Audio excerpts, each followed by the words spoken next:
Okay, I'm here to do another Reflections episode, and this time it's going to be with LS, as apparently we're supposed to call him now. And so, most people watching this interview, I assume, will be League of Legends fans, okay? Or maybe the odd StarCraft person. But mostly people will know you now for stuff like the coaching in League of Legends or doing these videos that you've done. You have like some kind of background in gaming that I've heard you like explain like 2 or 3 times, and it's different every time. Like I feel like you're like writing a movie script story or something. And so in this movie, there's this like young kid. He's sort of like the movie. It's sort of like the Kung Fu or something, you know. He's in the wilderness. He's like homeless. He doesn't know what's going on with his life, and then he decides like I've got to go to Korea to become like the ultimate gamer. And then he heads over to Korea somehow. I don't know how, because in some stories he has like $50, in some stories he has like $350, in some other stories someone flies him out. Like I don't know. He gets to Korea somehow. Okay. When he gets to Korea, he like, again, I don't know what happens at that point. Like somehow he, with the $50 or whatever, he like, gets a house and lives there. I don't know. See what I mean? Yeah. Like the movie script. I need the specifics of how it went. Like, so you were something that you were like 15 or something when you decided to come to Korea. This is essentially the beginning of your story.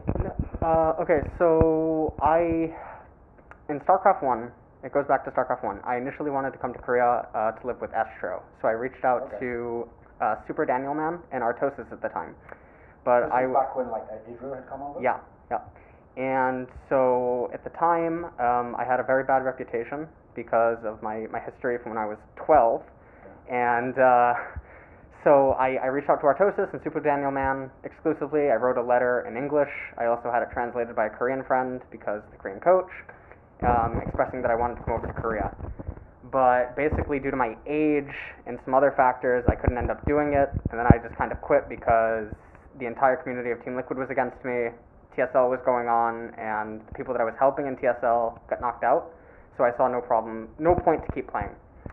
So after stopping StarCraft 1, StarCraft 2 had come out, and I was going through a ton of turbulence, to put it lightly, in my life, and I ended up bouncing all around New England in the USA.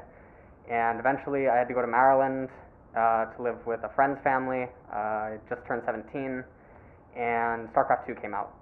So then I played an MLG after only playing the game for like 3 weeks, 4 weeks, whatever, and I took 4th. And then I continued to play the game for a little bit, but I didn't like it, so I stopped and I went back to poker. And then after playing poker for a few months throughout the winter and stuff, and doing stupid shit, basically, I fell into a really, really bad point in my life, like the lowest that I've ever experienced. And so I got a message on Facebook from a Ghost of Gamers admin, Mark Kuhn, who apparently was managing, or he was going to be managing the GhostofGamers.net team. So he gave me an offer that he would put me on salary and get me a computer to come out of retirement. And not wanting to tap out to life, basically, at 17, 18 years of age, I came back to StarCraft 2. And then after playing the game for a few months, I was actually at a point where I had a laptop, and I was going to Dunkin' Donuts and Starbucks during the day and playing on the Wi-Fi because I was actually homeless temporarily. So after that was going on for a little bit, Six Jack Skew flew me out to Arizona. And so I lived with him for about a month, and nearing the end of the month, his brother owned the house, and he thought I was only staying for a little while, not indefinitely or whatever. So he told me that I had to find somewhere to stay. And so I was panicking, and I didn't know what the hell to do because for the last year of my life, I'd been in a new place every 2 months or something. So I reached out to Galaxy, who is on Ghost of Gamers, and he said, well, why don't you just test for MVP? I'm like, okay. So I played 100 or something games against people like Dongregu, Avenge, before he was Avenge, Tails, Soulman, Skit, who was a former pro gamer in StarCraft 1. I played against former STX pro gamers that had, they were B-teamers, but they stopped and they went to StarCraft 2. So these were all top GMs on Korea. And I ended up boasting a 60 or 70% win rate against them. Now obviously I didn't really win more than I lost against Dongregu and such, but I did well. So I got tested in the old-fashioned way, like in StarCraft 1. So with that, I approached the owner of the Ghost of Gamers team and I said, can you take all of the money that would be allotted towards me for travel fare and just put it all into Korea and just send me there? And so after talking with him, I was in California at MLG Anaheim when I had the voice call on the laptop, and talked for about an hour or 2 hours, and he finally just agreed to do it. So I flew out to Korea, and that's how it all started. But then when I arrived in Korea, it was like a nightmare for about a year or 2 years, because I had less than $200 basically in my pocket at all times. I was extremely reliant on like tastosis and stuff, or like just connections. My income was extremely unstable. Coaching wasn't really big back then. Like you could only get like $20, $30 an hour, and it was very infrequent. The community still hated me because they all thought like I was like this grown adult at this time that had cheated when I was like 20, even though they don't take into account I was like 12, 13. So there was a lot of problems there. And yeah, just I ended up playing, switching races, stopping, whatever. And something that a lot of people don't know is that I dealt with severe depression throughout all of this. And so there would be times where I would not play the game for 2 weeks or whatever. And the coach used to, he would sit down and talk with me, the MVP coach of the B team house. And he'd be like, why don't you just play more? Why don't you just play more? Blah, blah, blah, blah. And so I was Grandmaster on the Korean server, and I never really played a lot. So that reason, after I moved to the GOM house and I got sick and whatever, and the fact that I never played, but I was still able to maintain a really high position on the ladder, with 2 races even, is why I kept coming back to games, was because I was like, what happens if I can get financially stable? Or like if I can, stabilize my emotions, or like, whatever. So that's why I never gave up, despite all the hate, all the flame, whatever, is because I never was in the light, in terms of like I didn't, I never had any fame. Everything against me was like negative. Anything with me usually got like shut down or like put out or whatever. So I didn't really care about fame. I didn't really care about like boasting my image or selling myself. I didn't want to be a personality. I didn't want to fucking be a Villo who like puts on stupid hats and like says dumb shit on stream to get viewers. That wasn't me. I just cared about customs, being good, having a high ladder position. And as long as I could get by, as long as I could live without being afraid where am I going to sleep, where, whatever, I was content. So I put all my eggs in one basket, and then because of that, it kind of backfired because I couldn't find ways to financially stabilize. I couldn't find ways to emotionally stabilize. So I don't know. It was scary at times. Like, I remember, if tastosis or whatever were out of the country, I would actually be really afraid because I couldn't speak Korean back then. I had nothing. I was like relying on slog as well. And so then shortly after that, the GOM house, I was living there, but I didn't feel like practice was efficient there. And then there was also some stuff that went on inside of the house, which a lot of people don't know the full actual story about it, and I still get shit to the day about this, where my sexuality and my financial situation and my emotional situation was consistently and incessantly bashed. So it wasn't a healthy environment, to say the least. So I ended up moving on with a StarCraft 1 friend. And then after living with him for a little while, life kind of hit him. So I ended up being homeless in Korea. And I had a boyfriend at the time, and he helped me out a lot, like translating stuff for me, taking me around places, putting me up like in places to stay for the night, whatever. And I remember like my heart was like crushed because there was the Slayers tryout, and I was like, this would be so fucking easy because everyone that signed up was like high masters, low GM, and I'm like, I beat these people all the time without even trying. Yeah. Koreans, absolutely. And at this point, I had just learned the Korean alphabet, and I'm like, oh, I could also learn Korean, try out for Slayers, whatever. I couldn't. Like, I was sleeping in motels. I had like $200. I was completely relying on my boyfriend at the time for like so many things. I was a wreck. There was no way I could test. So eventually, I got actually so low.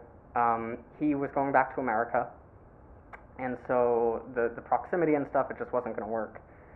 And I had less than $200, and I went to a motel near the casino in Gangnam, Walker Hill, and spent $60 on the motel, and then I bought myself food, and I kind of just went back to my poker roots.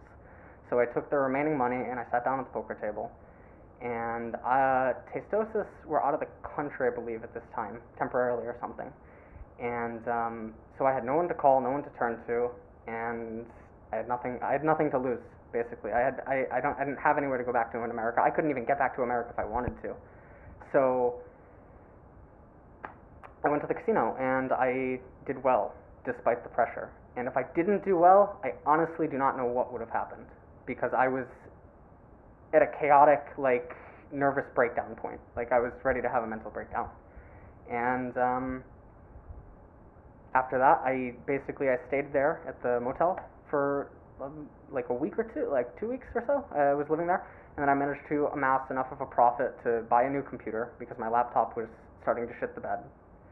And then I got into like a one-room place in Korea. It was absolutely terrible, like worst fucking thing ever. It was basically the size of like a prison cell. And I'm like, okay, you know what? But it was like great to me because I'm like, oh wow, a bed, a desk, computer, internet. All I need is a pro gamer. And looking back, it was like I would never go back into that ever, like willingly. But whatever. And then I actually, even though I was living there and even though I had, built up a profit, I kept trying to play poker, but then I started to lose it, and then I got afraid, because poker, if you're not playing with proper bankroll, it doesn't matter, even the best player can get unlucky, whatever, and I'm not even that great. I would consider myself better than casino idiots. So I started to lose money, and I got afraid. So I was trying to finance my food, which I hadn't had to do before, really, except for a little bit in the GOM house. Because at MVP, everything was provided, whatever. At my Korean friend's house, he almost provided everything, whatever. So it was really scary. I'm like, well, how do I get by? And I remember like my stomach was hurting all the time. Like it sucked. I would never ever want to go through that again. Like I was going to like kimbap Cheongguk, like trying to get a kimbap and like make it last an entire day. And I'm like, this is all that I can do right now. And it was a nightmare. It was literally a fucking nightmare. That's the best way to like put it. And then the MVP coach, I went to meet with him because I bought the computer off him. Or I bought a new computer off him. And he saw me and he's like, what happened? Because I lost so much weight. And I must have looked like a fucking skeleton. I don't have any photos that would like remind me, but I remember that's what he said to me. He's like, wow, you look so skeleton, were like his exact words. And then some of the players that were still there saw me and they're like, what the fuck happened? And so it was actually really sad, sort of, to me. Like, did I really not notice my body morph like so drastically, like over the last few months? So he had a talk with the house and the other coach that was living there, because they were going to swap it into a League of Legends house. And he talked with the people that were currently there because there was an issue with if I could come back or not because I was gay. And the coach knew at that point. The coach knew before I left MVP to go live in the GOM house. So there was that whole debacle, so he said that he had to talk and he had to think about it and make a decision, and then they made a decision and they said I could come back. And that was the start of everything that started to turn around, but not really. So I moved back in there, and I officially, broke off all communication with my ex at that point. And I just started playing StarCraft 2 again. And I was stable, you know what I mean? Like I could afford they provided food, I could afford everything. I could afford my visa run, I could do everything. But something just felt like empty inside. Like I was always afraid, like, what happens if the league teams fail? Then where do I go? What happens if they don't do well this split? What if they don't qualify for OGN? What if they don't, like, I was then starting to get so afraid about the league players, like, that I wasn't even worrying about myself. And then I remember during all that time, I started to just get, like, lonely there, because, again, I didn't speak Korean, and now I'm surrounded by league players, and they have no point to talk to me. There's no reason. So there was nothing to talk about. I would almost eat alone sometimes. There was one other StarCraft 2 player there named Hanbin, and he would go on to play for Woongjin Stars as like a B-teamer, and that's something that I'll get to, where I was talking with him, and then some players, they spoke English and they would communicate with me sometimes, But then actually what's really weird is most of the English speakers that were like okay, that eventually warmed up to me, they were on MVP Red, which ended up breaking apart. So that was like Alan King, you know, his name was Tarek, that's what we called him in the house. I don't, that's obviously not his real name. Valentine, the support. And I thought League was fucking stupid. I remember, you know, saying to the coach, these players wouldn't even get Masters in StarCraft 2. You know, looking back in hindsight, that was just my arrogance and, like, fucking stupid Team Liquid-esque fucking high horse speaking, but, you know, I just did that shit. So I kept playing, and then one day, Day 9 reached out to me after I released, like, a replay pack, you know, against, like, top Koreans and whatever on Korea server. And he did a daily on me, and then I blew up for a little bit. Like I had a high stream numbers. Well, for StarCraft 2 it was high stream numbers, and I was playing a lot. And then I got invited to Red Bull and all that good jazz. And like I started beginning thinking about Heart of the Swarm, because I didn't think realistically there was any chance for me to do anything in Wings of Liberty, just because the game was coming to an end. Like Heart of the Swarm was announced and whatever. So. Red Bull, I agreed to go to it because of all the chaos that I had been through, like in Korea. I'm like, I actually need to care about fame and image and personality, because if I don't, I'm gonna end up fucking killing myself or something. Like, it was, so it was like a forceful thing. And Day 9 I had known from StarCraft 1, and he was really nice to me. I was not expecting it at all. So of course I have to say yes. So I was super excited about that. And so I went to Red Bull, and then the whole Red Bull debacle happened that I still get a lot of shit for today, because people are just fucking idiots. So went to Red Bull. I found out a ton of shit while I was there that gave me like severe anxiety attacks. I was told on Skype that I couldn't come back to the MVP house. So I'm like, oh, so I leave and maybe all the players just said something, and like they're like, oh, I don't want him here, blah blah blah. And technically I had my suitcase with all my stuff with me in America, so maybe they were like, oh, okay, just don't come back. Anyways, I found out that it was a troll, but I didn't find out until after that it was. So I'm like, my stomach's in knots before I go to play. My mouse, Scarlett knew this. Scarlett played a ton of games with me leading up to my matches and whatever. My DPI, something had fucked up, like on the mouse. So there was that. That's not even an excuse, but it's like, your muscle memory is important. In any game that you play, your muscle memory is important. And if I move my mouse and the cursor doesn't go where I assume it's going, that's gonna fuck me up. So there was like a ton of shit that was all just going wrong at once. And then even though I don't really have contact or communication with my family, they do exist. And I found out that something was happening with one of them that was really close with me. And so that was also, it wasn't easy to deal with. Like, because it felt like everything was just clashing at once, and I'm like, how did this happen? Like, I was like, I made the biggest mistake of my life by coming here. Like, so my group was parting, arguably the best, you know, Protoss in the world, or, you know, PBT, or especially, or whatever. Squirtle, who just took I'm MVP to Game 7 in GSL Code S, and Liquid Ret, who, you know, historically and also at the time, one of the best non-Korean Zergs ever in StarCraft 2, StarCraft 1. Brilliant player. So you could put a Code S Terran in that fucking group and they'll go 0-4. You know what I mean? Like, so anyways, I ended up going what I call 1-2 to Squirtle, because I had him beat in Game 2 and it disconnected. And because of the rules, we have to replay. And then I was like mentally broken. I'm like, well, my build order that I had spent weeks preparing specifically for this map, you know what I mean? Like, he just saw it. Like, I can't use it again. So I just did some stupid funky all-in, and then I told Rhett that I don't want to play these games, because he was my next opponent.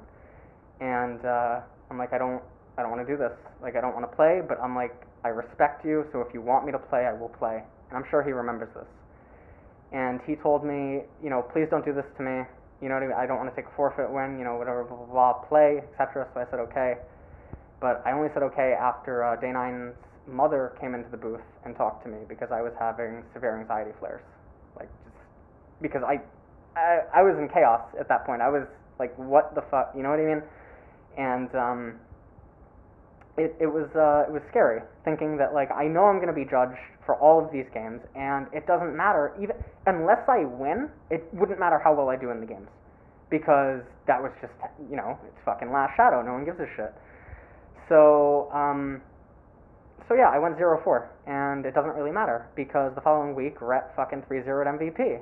Like, it doesn't mean shit, but to your average idiotic viewer that doesn't even know what the fuck they're watching, they're like, oh, 0-4. Like, it doesn't mean shit. Like, Gambit, they 2-0'd Blaze in, like, an embarrassing fashion. You know what I mean? At IEM that one time. And if those were the only 2 games you saw of Blaze, then of course they look like garbage. Gambit, like, oh, why were they even there? Or like Scarlet, who went 0-3 to fucking Hendralisk in WCS just a few weeks ago or whatever. That's no representation of what Scarlet is. But somehow 4 games is an entire representation of me being, top 100 Grandmaster on the Korean server, playing customs against the best players in the world, being asked for customs against top players, you know what I mean? That fed me up. And it also, it sickened me, like, about the community, because it's, like, ridiculous, you know what I mean? I know what I was as a player, even though I didn't play, even though what I was going through. That's why I kept playing the game. I was never Code S level, no, but how many foreigners were? Like, not many were, So, yeah, you have legends, in the foreigner scene that were really fucking good, like NaNiwa, Stephano, Scarlet, whatever. But those are extremely rare, you know what I mean? They're just as rare as MVP's dominance. They were just as rare as Innovation's dominance. Every scene is going to have that. Just because I weren't those players or whatever, doesn't mean I wasn't good. You know what I mean? It didn't mean that I wasn't actually probably better than 99% of foreigners. Even though, they would come over to Korea, they couldn't even break top 150 GM with their main fucking race. And then I did it with 2. And I don't even play. And they're playing full time. Like, so that really fed me up. And I wasn't better than most of the top foreigners, but I was better than most idiots that people said I wasn't. And so that just, like, it was stupid, because I knew who I played against. So that was almost like the final straw for me in StarCraft 2, was that my past had followed me, but not only that, is the bandwagon effect, and the fact that Team Liquid was, like, the only StarCraft 2 site, that it's, like, this just fucking cesspool of just, like, oh, well, if this random foreign guy said it, it must be true, sort of thing. So I have all these people that hate me and they, like, dislike me because I was an arrogant prick at 13 years old. I wasn't thinking of the consequences. Oh, okay, I cheat now because basically something really, really bad happened in my life, and I lost all of my friends, and I had no one. So the only thing I had left in my life at that point was StarCraft 1. It was basically, I would wake up, go to school, the only thing on my mind was get home, go to StarCraft, go play StarCraft. And the only thing I knew was the Team Liquid community. And basically I looked up to these foreigners, I looked up to these top non-Koreans and stuff, and I was like, oh, I want to be someone, I want to be liked, and blah, blah, blah. So I rigged maps to give me an edge in a non-competitive format, you know what I mean? I didn't use them to, cheat money out of people, I didn't use them in team leagues, I never even played in a team, I just wanted to take wins off these top players, and then my thought process was, I will stop using the maps slowly. Like, so I'll play with them sometimes, and sometimes I won't, you know what I mean? So that I can eventually get to their skill level, and then I can be friends. I was 12, 13, I wasn't thinking, is StarCraft 2 gonna come out? Am I gonna possibly be a big name in that, or do I have a chance to be? So, it actually made me really sad. I remember breaking down, crying to Day 9 and his mother at Red Bull, and even Husky, I think, because I'm like, I just can't get a break. And so when I came back from Red Bull and whatever, I was talking with the coach and stuff, and he asked me about how stuff went, and I didn't play for a little while. And then I streamed because I had to get income, because I wasn't going to be idiotic. Like, even though I don't like the game, and even though I'm really pissed off and fed up with, like, a lot of shit that's happening, I'm not going to let that, totally bother me. And then also because I'm still young at that point, and I still am young, I went on Reddit and read all the fucking hate about me and all the hate on Team Liquid because they thought that Day 9 was the reason I got into Red Bull, even though that wasn't the case. Like, Red Bull invited me themselves, because what other non-Korean Terran were you going to get on such short notice? Couldn't get Thorzane at the time, he had something else going on. Could you have gotten Major? Sure, Major was better than me. Or, you know, he has so many aliases, the Terran player from Mexico. You know, I don't think Lucerfon was playing. You know, I couldn't get Nama on such short notice. You know, I guess they tried to reach out to Nama, but they couldn't get... Like, what other non-Korean Terran, because they needed a Terran, and it had to be a non-Korean. What were you going to get? Well, top Grandmaster on Korea server. Doesn't matter. Achievements, they only equal worth, not skill. And so many people don't understand that. And this even comes to, like, present day, how I talk about Apdo. Because everyone's like, oh, Faker, best player in the world. I'm like, no, actually, Apdo's the best at top mid and possibly AD carry. Like, but he doesn't have achievements, so you guys don't think that. So, it doesn't matter. It's like all the Kespa B-teamers. You know what I mean? It's like when Grubby came over here and lived at FXO, right. Came over and lived at FXO, and Grubby boasted a 30% win rate against all these players that you don't fucking hear about. Because it doesn't, you know, but in the foreign scene, Grubby, he is one of the top foreign Protosses. Emphasis on foreign. You know what I mean? And people don't even understand that. One of the only foreigners that truly came over here and, like, shoved Korean shit in were, like, NaNiwa, Scarlet, Stephano. And even Stephano, in his second run over here, he didn't do so hot. When he came over for EG or something. He got crushed on the ladder a lot. Or at least that's what I was told by, I believe, Slog, because he was staying, you know, whatever. So, you know, there's that. So, sometime that summer, I was playing StarCraft 2, and Imp started to warm up to me quite a bit, because I tried to speak English to him, and I didn't even know that he actually knew English. I asked where the coach went. And so I was like trying to speak to him in sign language. But anyways, about a month later, he was playing games with this girl on the Korean server, and he wanted me to play League. I was completely against it, but he like came over and he like grabbed on my arm for like an hour, like begging like Koreans do and whatever. And so I gave in, and I'm like, okay, whatever, I'll play it. And so that's how League started for me. So I slowly drifted away from StarCraft 2, and I didn't really look back. I played a little bit in the beta of Heart of the Swarm, but it wasn't there anymore. And if you don't have passion, you can't ever be a champion. And if you can't be a champion, there's no reason to play the game. Because I don't play shit for fun. I never have. So like, if I personally believe I can't do it anymore, I'm not gonna play. And I just felt like I couldn't anymore. Like all my love for the game was like ripped from me. I don't know how to describe it. I mean, I still care about it. Like, it's kind of like a love relationship. Like, I'm not in love with you, but I love you, you know? I will always love StarCraft, you know what I mean? There is art in the game, there is beauty in it, but I'm not in love with it anymore. When you said the story, like, you were originally playing StarCraft 1, and you well, kind of like the Idra scenario, you saw Idra's got an East draw, maybe I could do that sometime, or if I got good enough, because at the time, obviously, Korea was all there was for StarCraft 1, really. There was no pro gaming outside for Brood War, at least. If you knew these players back then, and you saw like what happened when StarCraft 2 came out, and like them transition to that game, and StarCraft 2 wasn't that big a focus for you after the initial period, if StarCraft 2 didn't exist, let's say they went and made Warcraft 4 or something, and a bunch of people who liked StarCraft just kept playing StarCraft, and let's say Korea just stayed with StarCraft Brood War, which isn't that unrealistic an alternative universe, so they would have stuck with Brood War, right? So imagine this happened. Would you have just stayed in America, stayed playing Brood War, and tried to do this route to go to Korea, do you think? Well, StarCraft 1 still wasn't dead in Korea at the time that StarCraft 2 was coming out. Sure.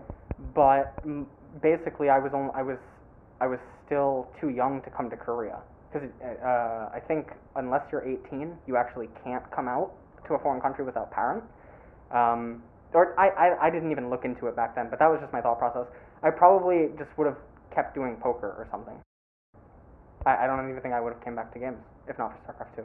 StarCraft 2 was a window of opportunity for me to not tap out to life, you know, as a teenager. And when I say that, I mean that entirely literal. That like, I was like, I can't even describe it. Like it was just, I don't know. But I probably just would have gone back to poker. I would have found some way to go back into poker, despite what happened with it. If you look at the most famous Brood War names from the West, Noni, Ret, Idra, they didn't really have any chance, it seemed, to actually become a top pro. Even if they'd have gone to Korea, even if like Idra, they really did dedicate themselves, it looks like it's pretty much impossible. So StarCraft 2 wasn't really an option in that sense, right? Right. Yeah, and I mean, you put it well, yeah. Knowing what you know about Idra, I noticed once he became famous in StarCraft 2, and he was very successful initially, if you see interviews with him, he's sort of like retconned his past, so that when he talks about the Brood War era, obviously people used to make fun of him as well, because he used to say stuff like, oh, you like clean the toilets and you're in the B team and you're terrible and all this sort of stuff, which was pretty mean. But they had a point, they were kind of accurate, right? And so if he talked about that in the modern day, I noticed he would always make this point that like, oh, it's actually like standard on Korean teams that like usually it takes about a year of playing on the team before you get like your television appearances, before you get good.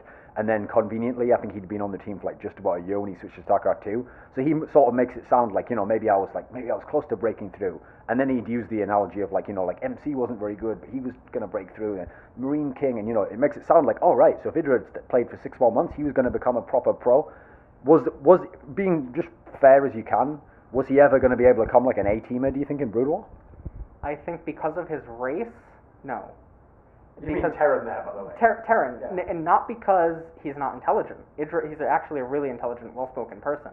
He's really smart. But I think Terran demands so much emotional discipline as well as mechanical discipline. And I don't think he had that as a player to become an A-teamer. There was a player in the West known as Yash, and a lot of people have probably actually heard me reference him in some of my interviews and stuff. He was given a direct invite to SKT1's A-team. Playing, you know, he would come back to the game for 4 or 6 months out of the year, and he would play 2 games a day. And he smashed Idra in customs consistently. No foreigner would play him. You know what I mean, on the ladder. And then there's if you search Yosh or whatever, you see this thing like, oh, Yosh cheated in TSL. He cheated in TSL because he had a 95% win rate and every foreigner fucking dodged him, including Koreans. Like, no one would play him. So what ended up happening is there was a friend, and everyone was friends, you know, back in that day, who was on like a Smurf ID, but Yosh had like used that ID in the past, but it's like irrelevant, and Yosh played against it or whatever, and of course Yosh won because it was Yosh, and the points that he gained would not have even mattered for him qualifying. But anyways, that aside, so I just wanted to clear that up about Yosh's past in case anyone like searches him or whatever. He was the best non-Korean probably to play the game at the very end. He was better than Mondragon, and Mondragon himself knew that. And not that Mondragon was like the absolute pinnacle of the best, but in consideration to how much he played, Mondragon was something else. Like it was really fucking weird. So Yosh could have done it, I think, for Terrans. I think he'd been the only non-Korean Terran able to have done it. Because when Draco came over here, Draco, or Draco, however you want to pronounce it, apparently was going to be on the A-team, but then he elected to leave. Rhett, in one of his blogs on Team Liquid, talked about how when he came over here, I think he had like a 30% win rate against B-teamers. But in the West, he had like a 99% win rate against foreigners. So it's like, you don't know what you're talking about just because you go off like, so when, you know, the Koreans would come over to BlizzCon or something, and Mondragon and Rhett would take a game off Reach or Nalra, and they're like, oh, well, our best players can compete with that. No, in the BlizzCon tournament, where they don't do research about you, they underestimate you, they don't care, you know, they just flew 16 hours in a plane, you know what I mean? Of course, you might be able to take 1 game off them, but go and play 200, and you're not going to take 10. Like, you know, like, people, they ride these, like, fucking waves about taking a Bow 3 or like like a few games off a Korean at a fucking MLG. It doesn't mean shit. Like when like if you want to test into a Korean house, you legitimately want to test. No, you don't play a Bow 3 against one of their players and win and get accepted. You play 50 to like 150 games against them because they want to see everything. You know what I mean? There were other non-Koreans that tried to test into MVP. You know, this is going back to what I said in StarCraft 1 or StarCraft 2. I'm sorry, when I tested in. And I'm not saying anything about my own skill. But whatever they displayed or whatever they did, it was not what the Koreans were looking for or what the coaches were looking for. And And these were other, good players in the scene. They weren't top foreigners, whatever. Top foreigners, they probably could have just requested to live with the team or have their fucking sponsor shell out $3K a month, like Complexity did for MVP or something like that.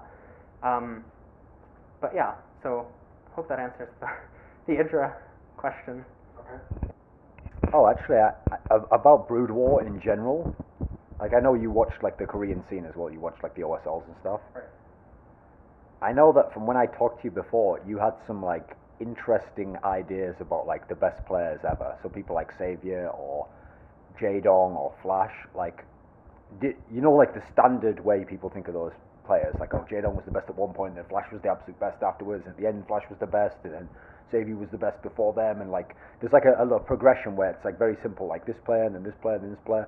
Who do you think were the absolute best Koreans ever to play, in your opinion?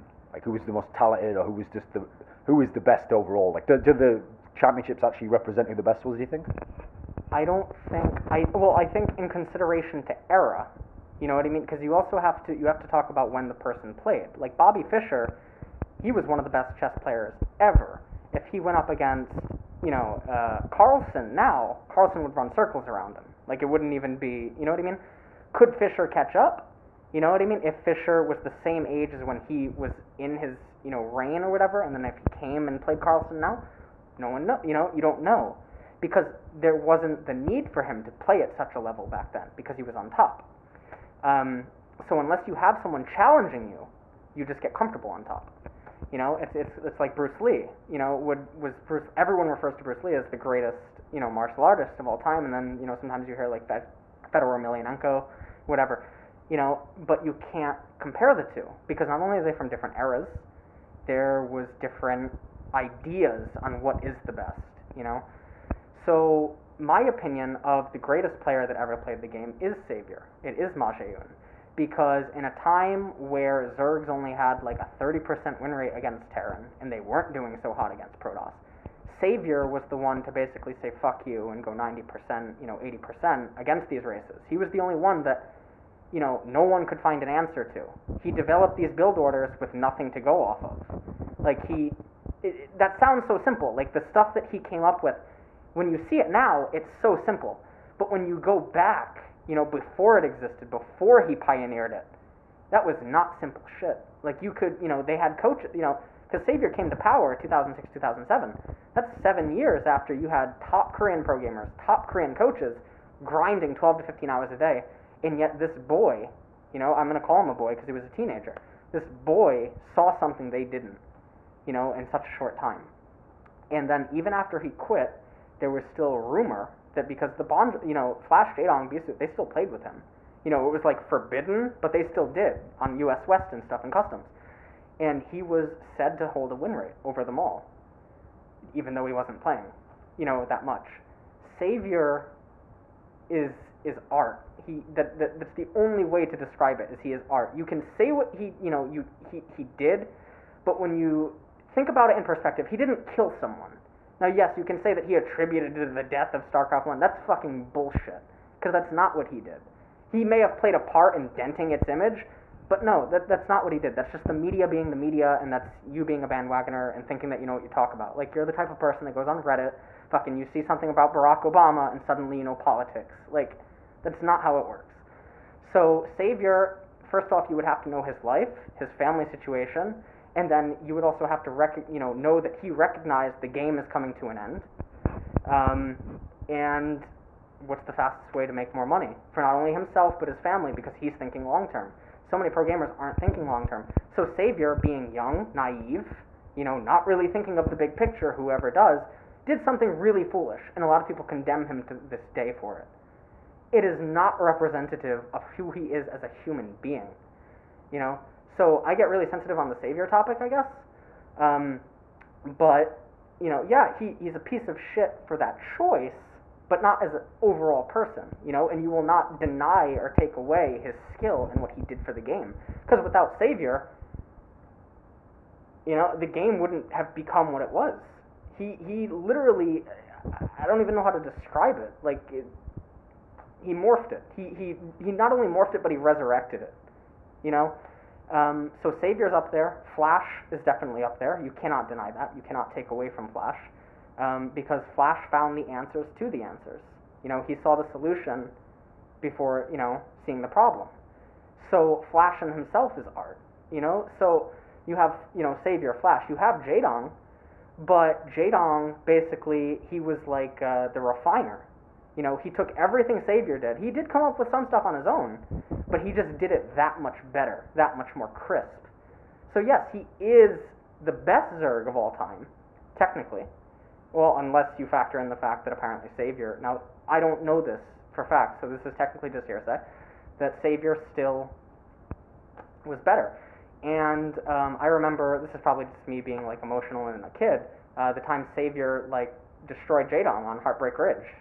And I remember Savior's face after the match, and it felt like to me it was him not doing a match fix, and he wanted to, this is looking back, I can still beat you, sort of a thing. Because it was really weird, it was awkward. No one would have thought Savior was going to beat Jaedong there, and yet he did, and it seemed effortless. So when you factor in that, and then the rumors that, and these are rumors from people that like I trust, that knew them and stuff, whatever. He was definitely the greatest. So Savior, Flash, Jaedong, and then probably Boxer. Nada, because Nada pioneered an entire playstyle for Terran that no one else did. Guillaume. Guillaume pioneered Guillaume Petrie from Canada. I hope I'm saying his name right. Gur. He pioneered so many things for Protoss. And then also one of the players that you're probably not going to hear his name too often is Slayer from, I want to say, Norway? Yeah, Norway, I think. He was probably one of the greatest players to ever touch the game in his era. He played all 3 races. He beat players that, they played their main race and he would off-race against them and he would shit on them. And he did it effortlessly. And I believe he came over here and he was like dubbed a Korean killer. So Slayer, and then I heard a rumor, I don't know if this is true, if it is, and everyone can feel free to correct me. He came back to iCup, I think, in 2008 or 2009, so many years after playing the game, and apparently got like B+ with like 80% win rate playing random. And it's like, I don't know, I heard he went on to like own a business, or he played poker, did really well in that. That's great, So those are the first names that come to mind when I think the greatest of all time. I love OOV, the macro Terran. He literally invented how we play macro, So I think when you factor in the greatest people that ever touched it, it was not the refiners. It wasn't the people that they're like, oh, okay, I'm going to copy you, and become a robotic machine. It's the people that they saw stuff that others didn't when everyone was looking for it. So those to me are the best. So like Flash, Savior, I Love OOV, Nada, Boxer, Guillaume, Slayer, Nalra, technically to a degree, the Dream Toss. I can't say Reach, I can't say July, because July took it from Yellow. Yellow was one of the greatest players that touched the game. Yeah, you can say he got second so many times to Boxer, but at least he got second, I don't know. But when people, they say Bisu, yeah, Bisu invented the Bisu build, but at the very end, Zhangbi and Stork were way better than Bisu, because they were actually just better players. So yeah, he invented one build, he invented a play style for Protoss, but he wasn't the greatest. You can't say he was the greatest, because actually all he did was take an old build, and he found a way to make it work. That's all that he did. He did it in a beautiful way. He was an excellent player, but I cannot, in my opinion, list him amongst those names that I just mentioned. Yeah. In terms of in StarCraft 2, you mentioned like a bit there about some of the players who came over who were foreigners and tried to come over. Obviously, over the years, there was actually quite a lot, like everyone remembers Huck in the early days, and then you had NaNiwa, and then Stephano at the very end tried it for a little bit, but not the same way that those people did. When those people come over, and like I've heard from NaNiwa some of the conditions he had to play in, where like, even if you were in a team house, it wasn't the same as like being in a team house and people playing customs with you. It wasn't like being a member of the team, essentially. So there was always some barrier to how far you could go as a foreigner. Just on their skill level alone, were these people, Huck, NaNiwa, Stephano, were they really capable if they had had the Korean aspect of like they could have been taken into a team and properly coached and all that stuff? Could they really have been as good like in a Code S? Could they have really made finals and stuff? I think NaNiwa, if he would better stabilize his emotions, I think NaNiwa could have done it. I think Stephano, he did do it. Basically, I mean, Stephano is. I remember calling him the Mondragon of StarCraft 2, basically, even to a greater extent, because he did it. He did more than Mondragon did. He beat top Koreans effortlessly. He pioneered the way Zerg would go on to play, not just for foreigners, but for Koreans. Stephano's weird. Stephano's art. Basically, that's the only way I can say it. Stephano definitely. Scarlet could do it. She's one of them. As for other players, I don't think there's any non-Korean Terran that could ever have done it. That ever touched the game. I do not think. Yeah, no non-Korean that ever touched the game would have ever done it. Even Thorzane in his prime, only for a few months or something, and that was because basically when you factor in stuff, you have to think about people that thrive in the chaos. So if a new RTS came out and like TLO or something switched, or Thorzane switched, they would be right on top, and they would stay on top for a little while because they thrive in the chaos. The way their brain works and the way that it approaches games and the way that it looks at it and dissects it, it beats all these people that are like, they need to see other people do it first, and then they'll figure out how to do it better. And that's what Korean culture is all about, is you don't try to invent shit on your own. You try to copy the Hyung or the Dongseng that does it better than you. You get it to that level, and then you start moving off, with your own direction and stuff. So those type of players, I think they're really great. They're essential. They're crucial to games. They are extremely important to games. But no Terran, no. Like even Jinro's, round of 4 or whatever. The game had just came out. He was a great player, but he thrived in the chaos, in consideration to other people playing the game. He also played, I believe, in a unique fashion, sort of, you know what I mean? And that could throw people off, whatever. There's very few foreigners that I think ever could have done it. Like even Major. I actually think Major is probably the best non-Korean Terran. At all points. He has nerve issues, he has emotional issues, like in terms of, he doubts himself. Like, not like emotional, like he's like, crazy or anything, no. I just mean like he doubts himself, he second guesses himself, sometimes he doesn't play the game, he goes off and he plays Pokemon, like he's really obsessed with his name, like, things like that. Even he couldn't do it, and he himself said that. So like, I don't know. Protoss and Zergs, like I already mentioned, there was a few that could have, but when you ask me about like Idra or Huck, no, I don't think so. And Huck, I think it's just because of his approach to the game. He's a good player, whatever, but I think he's limited in his approach and his mindset to games. Mindset and approach, I think, are extremely defining of if you can do it or not. And that's also, again, one of the reasons I stopped, is because you also have to be realistic. Sure, he can be one of the best non-Koreans, but you stick him in Korea and, like who's Stardust? He came and he won your DreamHack. Where the hell is he in Korea? He is a star. Like, he literally is Stardust here. Like, it doesn't... I don't know. I mean, that says enough, I think.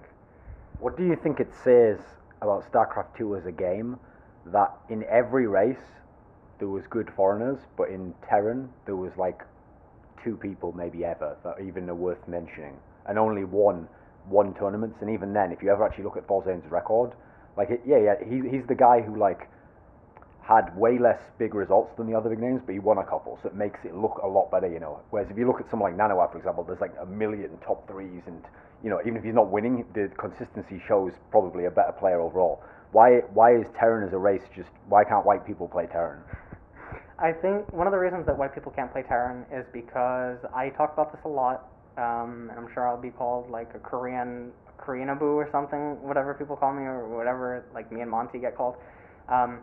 Terran requires a lot of emotional discipline, like that Protoss and Zerg do not require.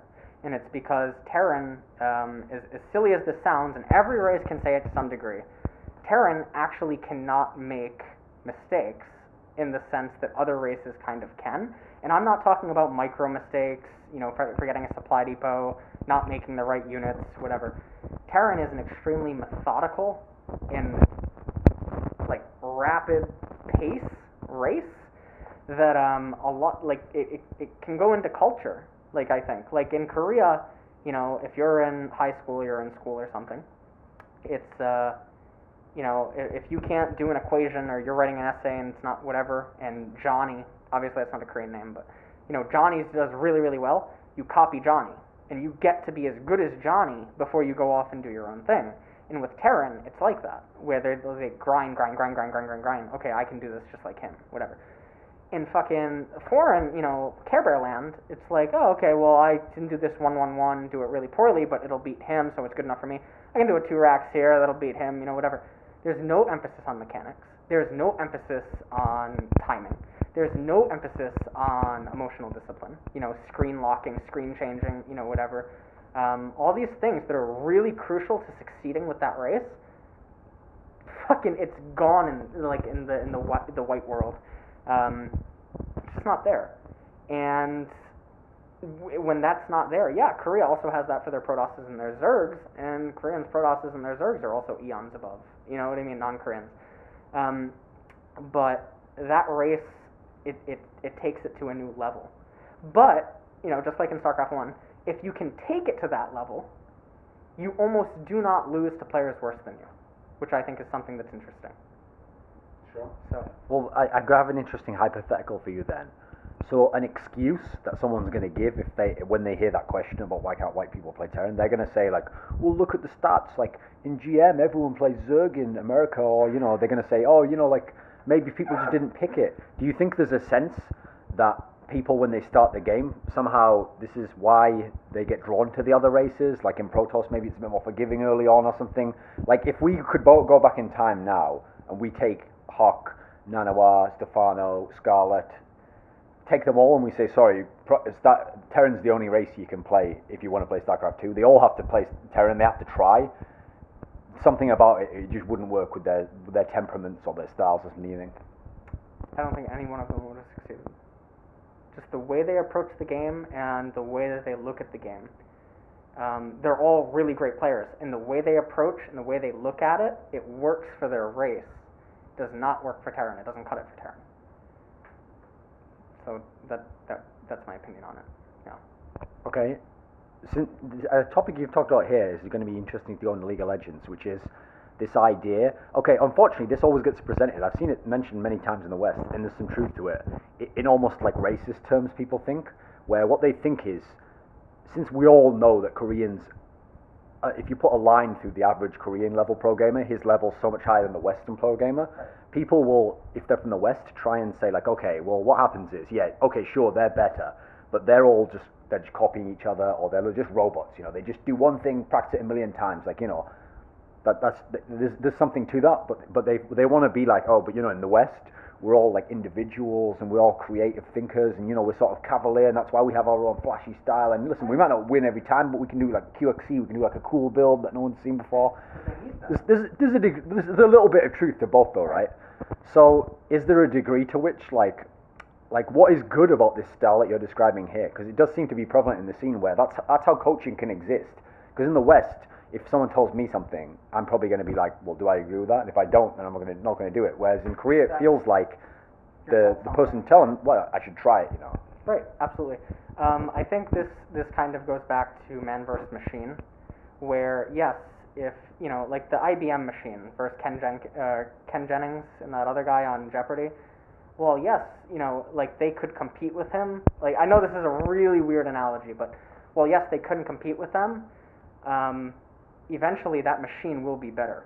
You know what I mean? Like if they could come up with ways to press the button quicker, like okay, this analogy is a little poor, but it's kind of like how we use machines to do everything for us nowadays. You know what I mean? It's not that we technically couldn't do it on our own, but the machine just does it better. But like say that like you have to put in like a math problem into a computer, like a function or something, and like a little cheat way to get the answer that hasn't been programmed into the computer, yeah, you can get the answer and you can beat that computer that one time. someone only needs to program it into that computer. And as soon as it's programmed, that computer will do it better than you.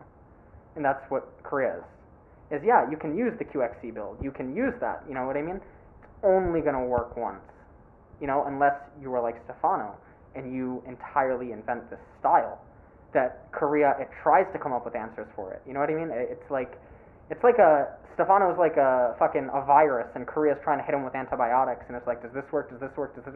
And it's like, oh, okay, well, Stephano's style is actually just AIDS, and like, there's nothing, you know. So they just embrace it. I know that's a really weird analogy, but like, that's what it was. I hope that makes sense. So yeah. Because this is something that I think is like going to be interesting in the League of Legends world. Because when people try to compare, like, what do the foreigners do? Because they know now that foreigners have coaches and they have team houses, they have everything. If you didn't know what was going on in the server, they look like they have all the same things now, right? No. So people are wondering what's the disconnect there? What's different about the Korean training method to the foreign training method? Okay.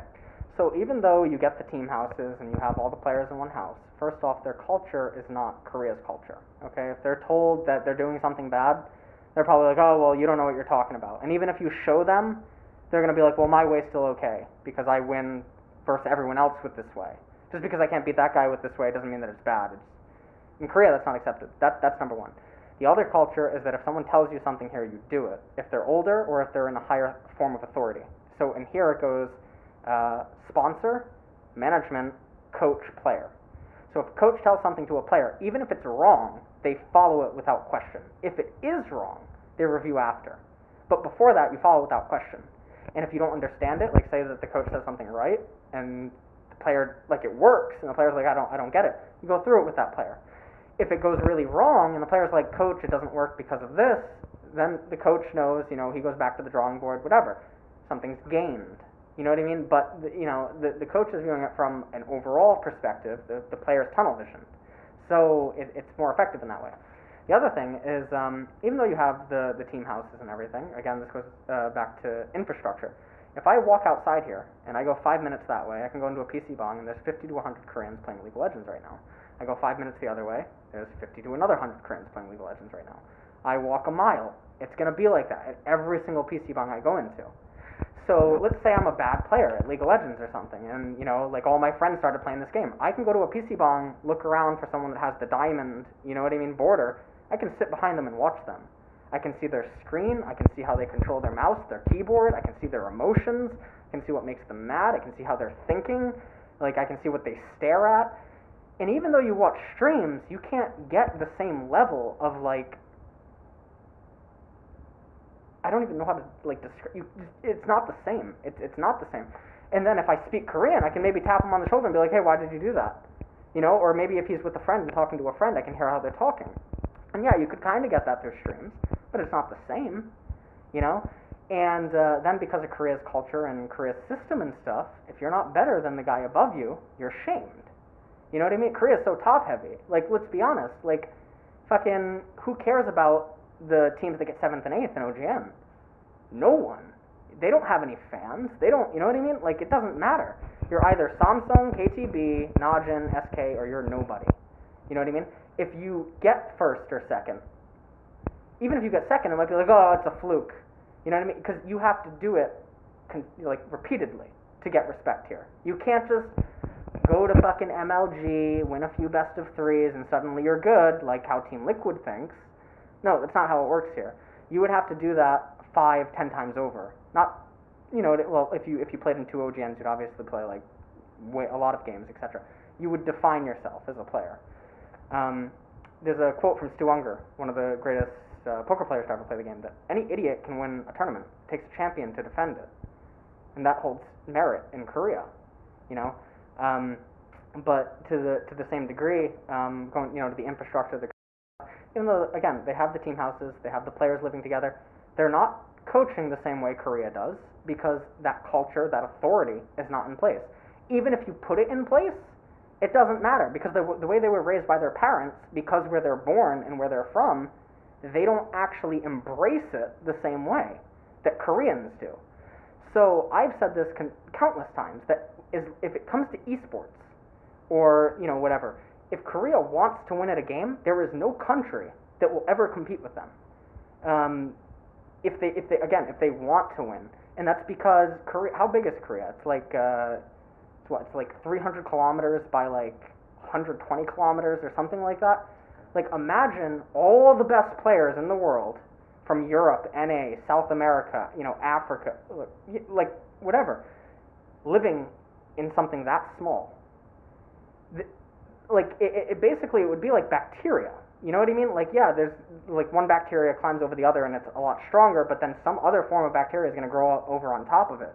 You know what I mean? And it's going to keep getting bigger. It's like superbugs, And that's what Korea's size, but their culture also like breeds.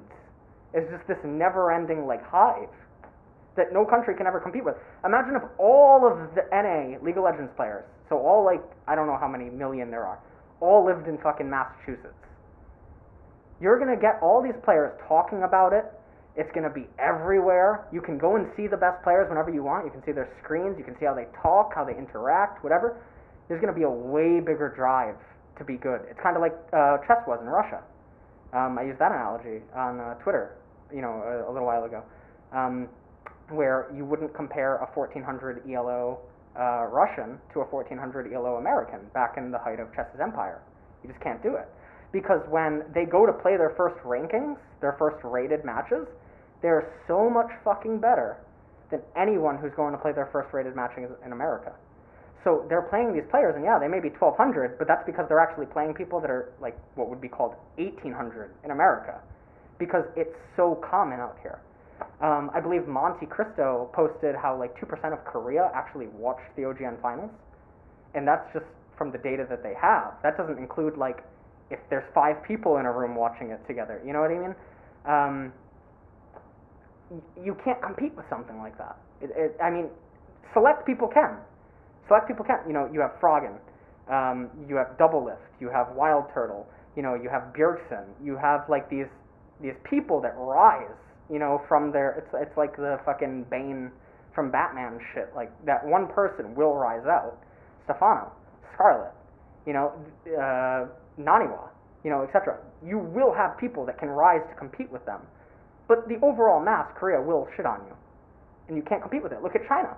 China tries to replicate it just as much as Korea. China has a really strict cultural system. China's too fucking big. And then on top of that, China's too toxic to its own culture. You know what I mean? It's okay for, like, yes, shit talking and stuff, it exists in Korea, but in the same way, not to, like, the severity of China. And that also affects people. You have, pro gamers in China that quit because they have, like, no EQ. So, like, China's the closest thing to Korea in StarCraft 1. It may have been in StarCraft. I don't totally, like, no one really follows China. They produce these stars that are mechanical beasts. Even in League, they had some of the, they do have some of the best AD carries in the world. There is no arguing that. China is mechanical leviathans, even, against Korea. I was talking actually about that with Imp a few weeks ago, how he thinks there's some Chinese AD carries that are actually better than OGN AD carries. So China is the closest thing to Korea in terms of infrastructure and in terms of culture, and it shows. If you think about the coaching style, one thing that I think is confusing, and I've never had a really good answer on this, is that I get the sense from looking at people, like, because the teams actually choose who they recruit in a sense, so they can sort of pick whoever they want to join and try out for that one spot, I get the sense that actually players don't have that much of the input in the actual strategy of how they play the game, which is totally alien to the West. Like, okay, maybe you have a coach now who coaches you a bit on pick bans, or it gives you a general thing, but it's very rare that he'll like design the whole thing and then pass it down to like, I want you to do this and then you do that.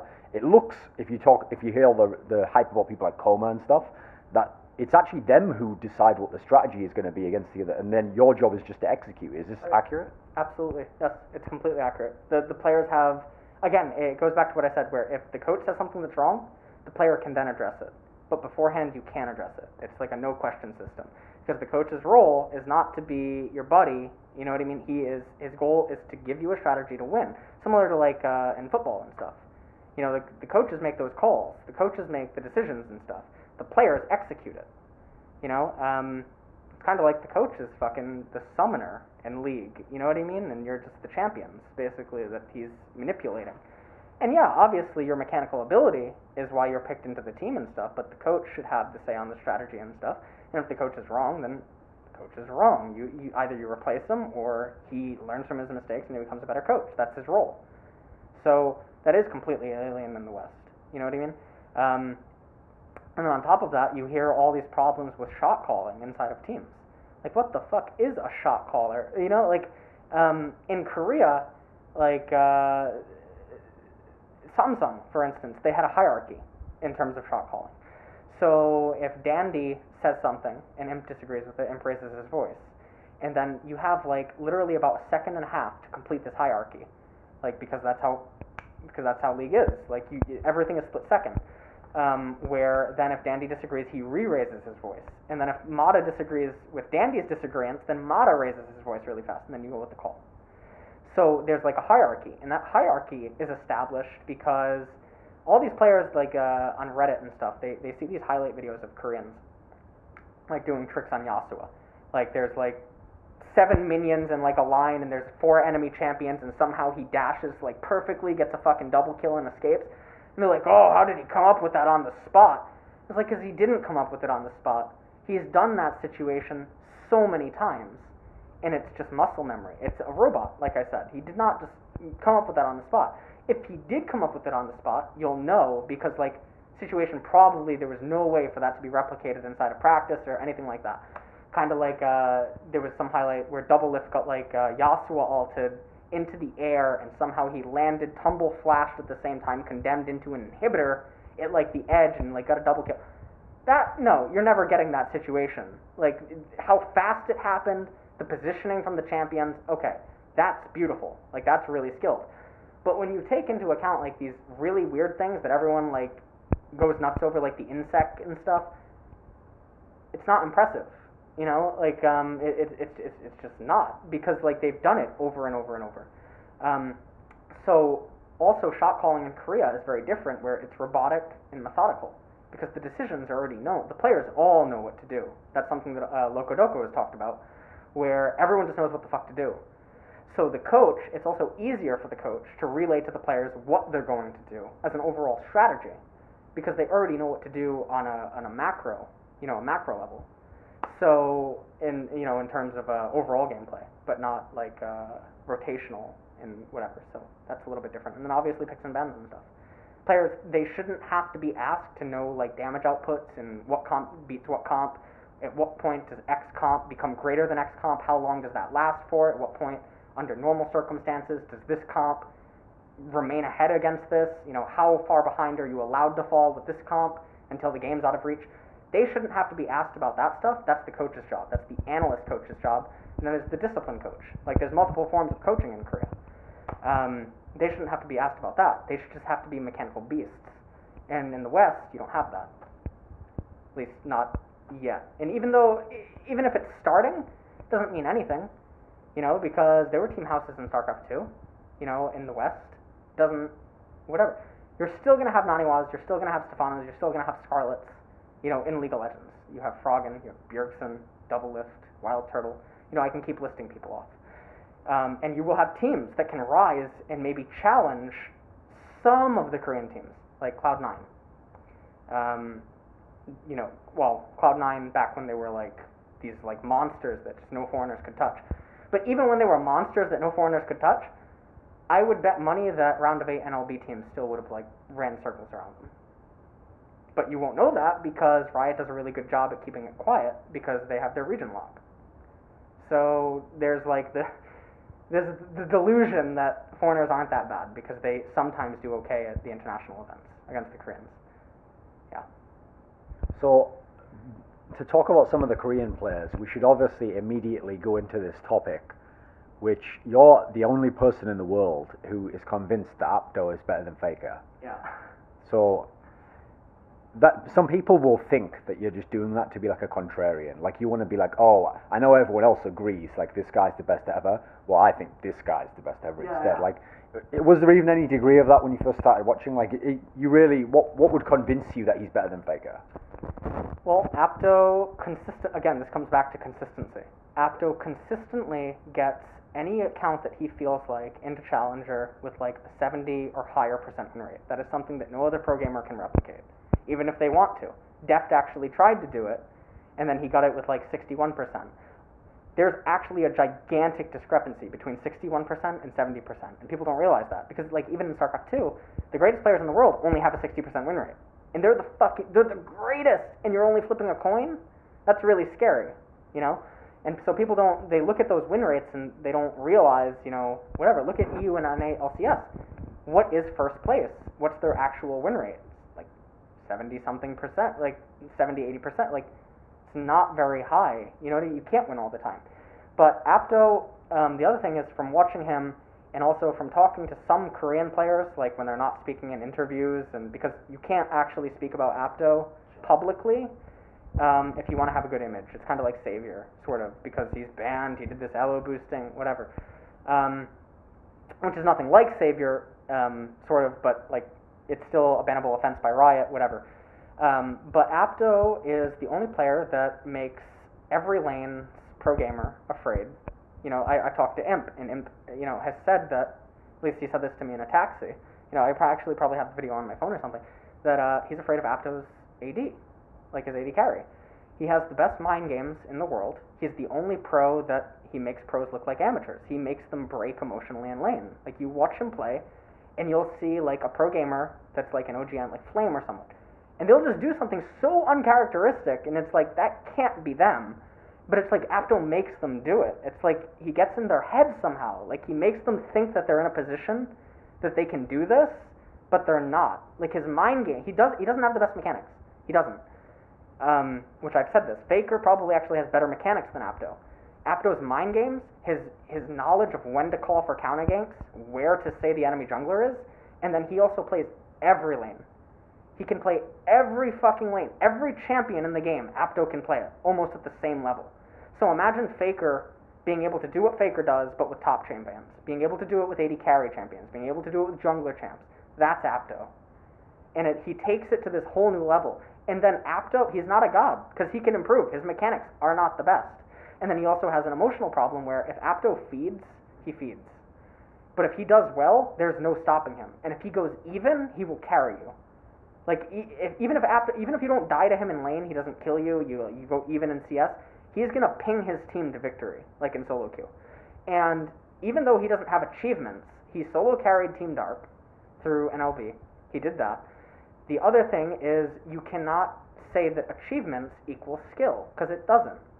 Achievements do not equate to skill. Achievements equate to worth. They don't equate to skill. So I hate when people are like that. Like, well, Faker has world championship title and multiple OGN appearances, blah, blah, blah, blah, blah. Well, okay, so Mata, before Mata rose to power, right? If I would have told you the season before Mata rose to power that he's better than Mad Life, no, he has no achievements, no better than Mad Life. Like all this fucking, like, idiots. Mata was still Mata. It doesn't matter they didn't have a fucking achievement. He had that skill. He shouldn't need to run through OGN to be acknowledged for it. That's my opinion. Apdo's better than Faker. So then, okay, so I've heard the story that he didn't want to play in OGN, or he didn't care about competitive, and he just thought, I can make money making elo boosting and all this sort of thing. But if it's as you describe, if he's like some sort of Mozart of League of Legends, people are going to think that's like a cop-out, like, oh, you just like got yourself banned because you didn't want to ever have to prove it, you know, you didn't want to actually have to go in OGN and then not do well, and then everyone goes, well, no, we've seen, you know. It's the same thing with, okay, in this case, Incarnation can't actually play again, he's banned also, but as long as he doesn't play, what's funny is, I don't think his rep could ever get any better no matter how well he did in the game, because the rep is so high of what people think he could do if he got in, that it'd almost have to go downhill to a degree. There's nothing worries you about the fact that, like, we'll maybe never get to know about Apdo? I think if he keeps playing, I think we will. I think a team will eventually pick him up. The thing is, the teams that he could have joined, they would not have, they wouldn't have filled for Apdo. Like, he's not going to replace Dade. He's not going to replace Faker. These are the only two organizations that probably could have matched what Apdo was making elo boosting. And then Apdo also gets like donations, from fans and stuff. He gets donations post elo boost. from the player. Like, he was making so much money, and I got a little bit of flame on this for Twitter, where I feel like if a team is genuinely hyper serious only about skill and not like money and stuff, you would just come to Korea. But what streamer is going to give up 15 to 20K concurrent viewers making the money that they do just to say that they're better than Faker? It doesn't make sense. When you actually think about it from a logical perspective, someone will eventually rise to power that's better than you. It has happened historically in every single game, every single sport, whatever. Someone will eventually be better than you. And I think some of these people, they recognize that, and so they stick with what is guaranteed and what is safe. I think that answers your question. Yeah. Maybe I'm wrong on this, but didn't you also say something along the lines of, like, Froggen isn't the best Westerner? In fact, you might have even said, like, Bjergsen is better than Froggen or something. Did you really make a statement along these lines? I did. I don't think that?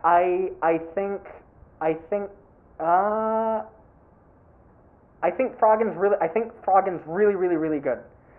But I think in terms of talent, he's obviously really, really talented. There's no denying that. I think there are players that can rise to a level he can't. And so that's when I say that I don't think he's the best. Is he the best yeah, it's between him or Bjergsen. But they play in different regions. They have to work with different teammates. And, they have to... Like, Helios, like, his representation, his KDA inside of EG, that is not representative of what Helios is as a player. You put him with 4 Koreans, he's going to perform differently, So, and then I guess you could also, I can just see the people being like, well, then Apdo couldn't do it, right? Whatever. So, yes, teammates also do make, like when Samsung or MVP White at the time won Spring, they were not the best team in Korea. I mean, as individual players, they were the best team. So there is that component. Bjergsen and Froggen, in my opinion, are currently the 2 best mid laners. I think Diamond Prox, in shape, and doing everything completely right, and if everything's going well, I think the way that he approaches the game and the way that he views things and the way that he can perform, I think is better than what Froggen can do, in my opinion. And this comes back to like a Mondragon versus Testy in StarCraft 1, where Froggen is the Mondragon, he will be consistent. He will always be there. He will be your rock. Testy could take it to another level Mondragon couldn't, if that makes sense. And that's kind of what I mean about like Bjergsen or possibly Diamond Prox or something like that. Is these are people that can take things potentially to a new level that I don't think... I could be completely wrong. Maybe my opinion will change. I just started watching, EU LCS like recently. I didn't know Froggen and his rise to power, you know what I mean? So I'm kind of speaking ignorantly, and I recognize that. But from what I have seen, and when comparing it to Koreans and seeing how they control their screen, how they control working with their team and stuff, I'm more impressed by other players than I am Froggen. Taking nothing away from him, he definitely is like top 3 mid laner in the world right now. Or Forerunner team. Yeah. So without trying to like give too much hope to people who are fanboys of the West, think of it this way. If people like Diamond Prox and people like Froggen, even Koreans think they're like really, really good level, and like they separate them from the other players. They say, okay, this guy is actually really good, even if some of the others aren't. If they can be that good and they don't have any of the things that the Koreans are using, these practice methods, proper coaching, stuff like that, are they more talented in some way? How are they even getting to this level if they don't have the system that produces you or refines you? Right. Well, talent exists. There is no denying that. I remember actually getting into an argument about this with Idra, and the analogy that I will use is genius. Is you cannot deny the existence of geniuses. Whatever their IQ, everyone can say like, well, IQ is just a random number. You can't like actually measure it. Okay, that's great. There is no denying that some kids in school academically will have a really hard time. No matter if their parents get them tutors, no matter how hard they work, they just don't get it. Then you have that asshole that sits in the back of the class, he texts during class, he listens with one ear to the teacher, somehow A+ is across everything. You can't deny that exists. You cannot deny the existence of geniuses. Genius in itself is an example of talent, And then on top of that, there's other things, like you look at Michael Phelps, or you look at Usain Bolt, in the Olympics and stuff. It's not just hard work. If it was just hard work, there's so many people that would do it. You know, look at Michael Jackson, Justin Bieber. You know, there's so many singers that would love to be them. But it's not just about that. There's something there. You know, and what about like there was a neurological study done about grandmasters, that their brain in chess grandmasters, their brain actually performs differently. There was some actual literal, like, people can probably find this or something, neurological study, that the way that their brain thinks, all grandmasters have this same trait that international masters, etc., just do not have. And apparently, like, there's not one grandmaster that has been found that does not share this trait. I mean, what is that then to you? You know, is that, you know? But in the same sense, you can't know because we don't have, like, studies like this in tests. You can never know until you try. You know, you can't. Stephano would not have known if he was Stephano until he tried. You know, maybe if Stephano played Protoss, it wouldn't have went the same way for him. Maybe if he played Terran, it wouldn't have went the same way for him. He wouldn't have went for Stephano. So there's also the component that the stars have to align. You know what I mean? If Nikola Tesla, you know, one of the greatest minds in human history or whatever, was not born in the era he was born in, you know what I mean? He wasn't given the tools that he had, you know, whatever. He just would have been random Nikola Tesla. You know, so stars have to align. You have to have a talent. Your brain has to work a certain way, and things have to be in your favor a certain way. You know, so even though, you know, you can try, maybe sometime something will eventually go right, but that's also partially because the stars aligned for it to go right. I hope this all makes sense. So since you actually got to live with some of the MVP players and you know some of the league players, I have a question that no one really ever asks, which is, if for people who buy into the fact that the Koreans are the best, which is self-evident, but okay, some people deny it. Say you buy into the idea. People deny HIV. Some people, it feels like some people go too far with it. Okay, like they make out as though like all the top Koreans are geniuses essentially. They're really that much better. Whereas I get the sense that okay, Korea has its geniuses, and maybe they have more somehow. I don't know if that's even possible. But like we're saying, you have a Froggen exists in Denmark, and then you have Diamond Frogs from Russia, and every country, even America, has a double lift, okay? They have these certain players, okay, who can be super genius level or whatever. But since there are so many players that are amazing in Korea, and you were in this team environment, is there a degree to which a guy, like, I'll give you an example, okay, Hart, who now is in MVP Blue, not MVP, Samsung Blue, he's someone who wasn't like some amazing player. He only got to like the top level now, and it actually took him a long time. He was like a slow path up there. So clearly he's not a genius, but most people would call him like top 2 or 3 in his position in the world now. How many of the players do you think actually are just like a product of amazing coaching? Like if we took that Hart guy and he was just in America, would he have just been some guy on like Curse or something? And he's like, yeah, he's good, but he's not top his position. What do you think on that topic? Like, how does Korea just have inordinate amount of geniuses? Well, no, it's not about. I think if you were to take a lot of non-Koreans and you had them be born in Korea and have them speak Korean, they would be a lot better than they are. So that's also a component. Again, this goes back to culture. It's not genetic. They are not genetically superior. It has nothing to do with genetics. But like, so I think if Froggen spoke Korean, for instance, Froggen would be OGN mid-level. Like, he just would. Like, there's no arguing that. If he spoke Korean and lived in Korea and was raised in Korean culture, he would be on an OGN team right now. There's, you know, whatever. But he also managed to do it in the West, you know? So, I mean, that's a testament to his ability as well. So, as for the Hart thing, Hart also had to change positions, you know? So, this goes back to, like, the stars having to line. He had to change positions. He's accompanied by Deft. You know what I mean? Like, Woong was accompanied by Mad Life. You know what I mean? Technically, Woong was on one of the best teams in the world. He was one of the best in his position, sort of. It doesn't, you know what I mean? It doesn't mean that there's not better supports that exist, you know what I mean? But even though better supports exist, do they complement Deft? Do they complement MVP Blue? You know what I mean? To the same level that Hart does, you know? And then there's also more that goes into a player than just raw mechanical skill, like I said, about Apdo, his mind games, his ability to make calls, his pings, you know, whatever. You know, or like Nian on CLG months ago or whatever. He had so much more emotional bolstering and support that he offered. You know, he would play any champion that he's told. You know, like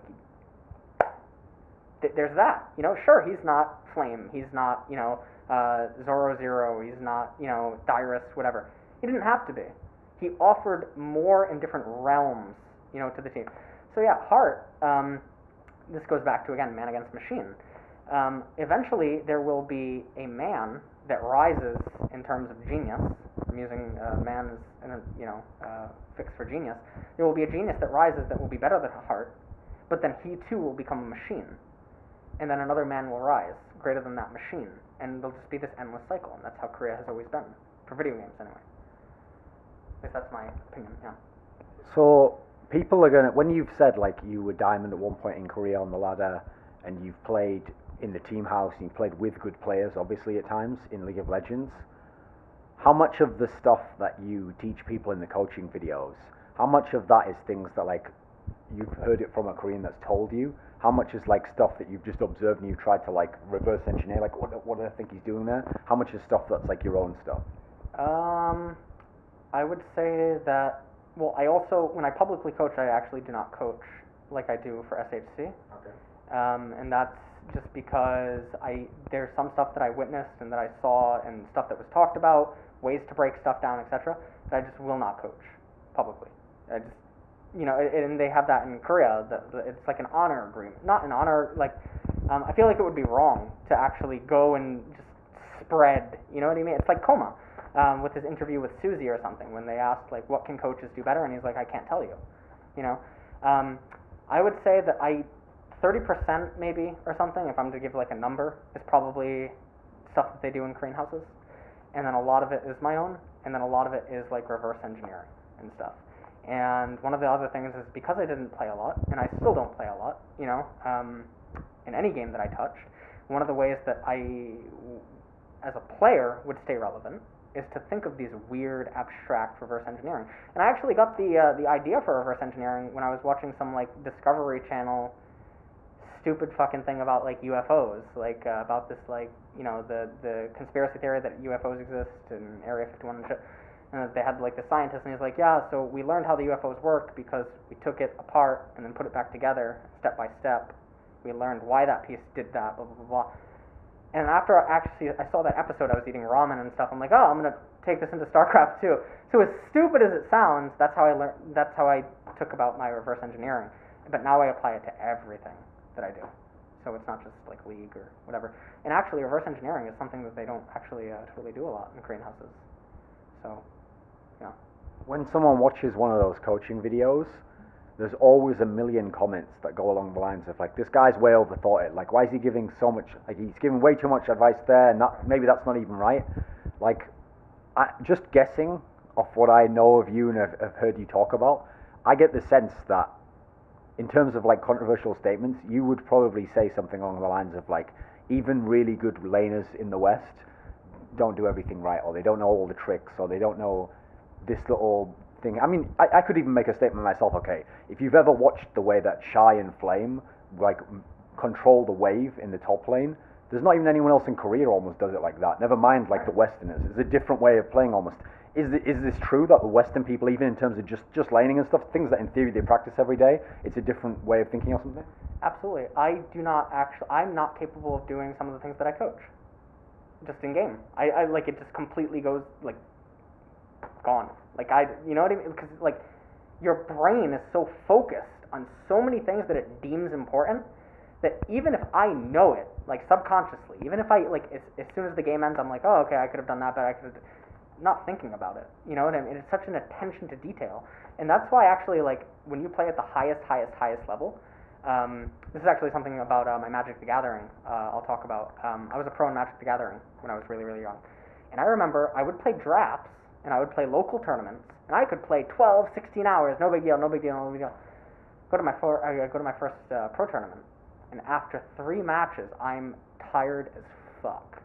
And it's because my brain is thinking about so many things that it knows is necessary. It knows that you have to do this, because if you fuck this one thing up, it's going to get so out of control. You know what I mean? So when you're playing against other top pro players and stuff, your brain is so fixated on things that it knows you're not allowed to mess up that it's not even thinking about all these other things that it's missing. So no, even Faker makes mistakes in lane. There's no denying that. And if Faker said that he didn't make mistakes in lane, he's a fucking idiot. Because everyone makes mistakes in lane. If somehow we were able to have 5 supercomputers, like just, like the IBM thing versus Ken Jennings and whatever, if we were able to have 5 supercomputers, they would never drop a death. They would always somehow know emotions come into play.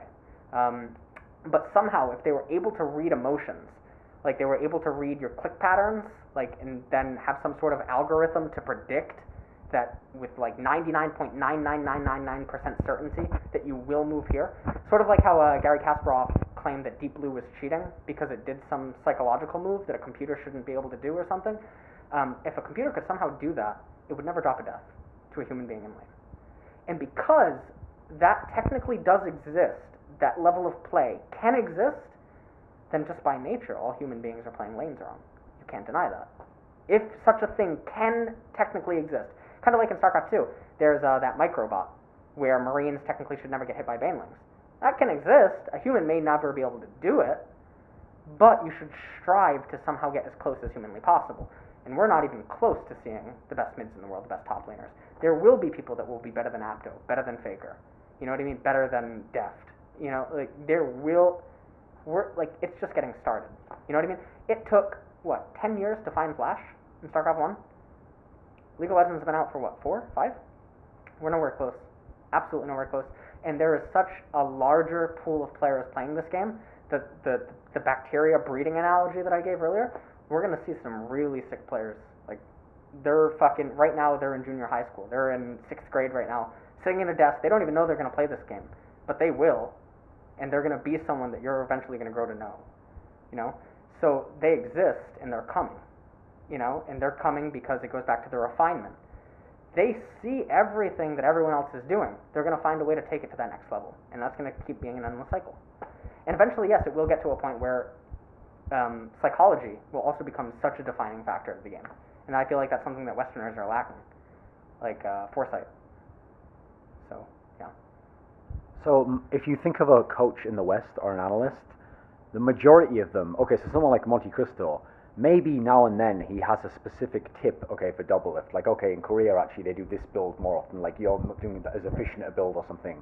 Or you made a key mistake in your play here. But in general, his approach is like the coach. It's like the system and the style of play, okay? That's like the emphasis there. And other people who are analysts, they maybe help with pick ban, or they tell someone like, oh, maybe you should stop playing that champion, your win rate isn't good enough, or something like that. But you can see that it's not really directly connected to the exact player. They're not specifically coaching in that sense. How much of the stuff you do with Supa Hot Crew, do you actually do like positional coaching with any of the players? I do one-on-one positional coaching. I do discipline coaching, similar to Korean discipline coaches, because Korea has multiple coaches. I do macro coaching, similar to like what I assume Monty does with CLG. But I know Monty cannot do laning coaching. Like, you can to a certain degree, but he doesn't play the game at near pro gamer level or whatever. So, you know, if he does do it, you know, props to him. I know he was a former pro gamer, I think, in another game. So there's no taking that away. He could probably be really good at League if he wanted to, but it's not his choice, you know, to be good at the game. So I think Hotshot works on that, or they may have someone. I don't totally know. But I fulfill like 4 roles at once, and that's actually burdensome. And so there's actually 2 Korean friends that assist me with SHC. And the team knows this, like they're in the the group Skype chat and whatever, and they assist me with analysis. They assist, opinions, anything that we need. And then on top of that, I also recognize that some things that I say may not be entirely true, which is why I reach out to Korean pro friends for opinions.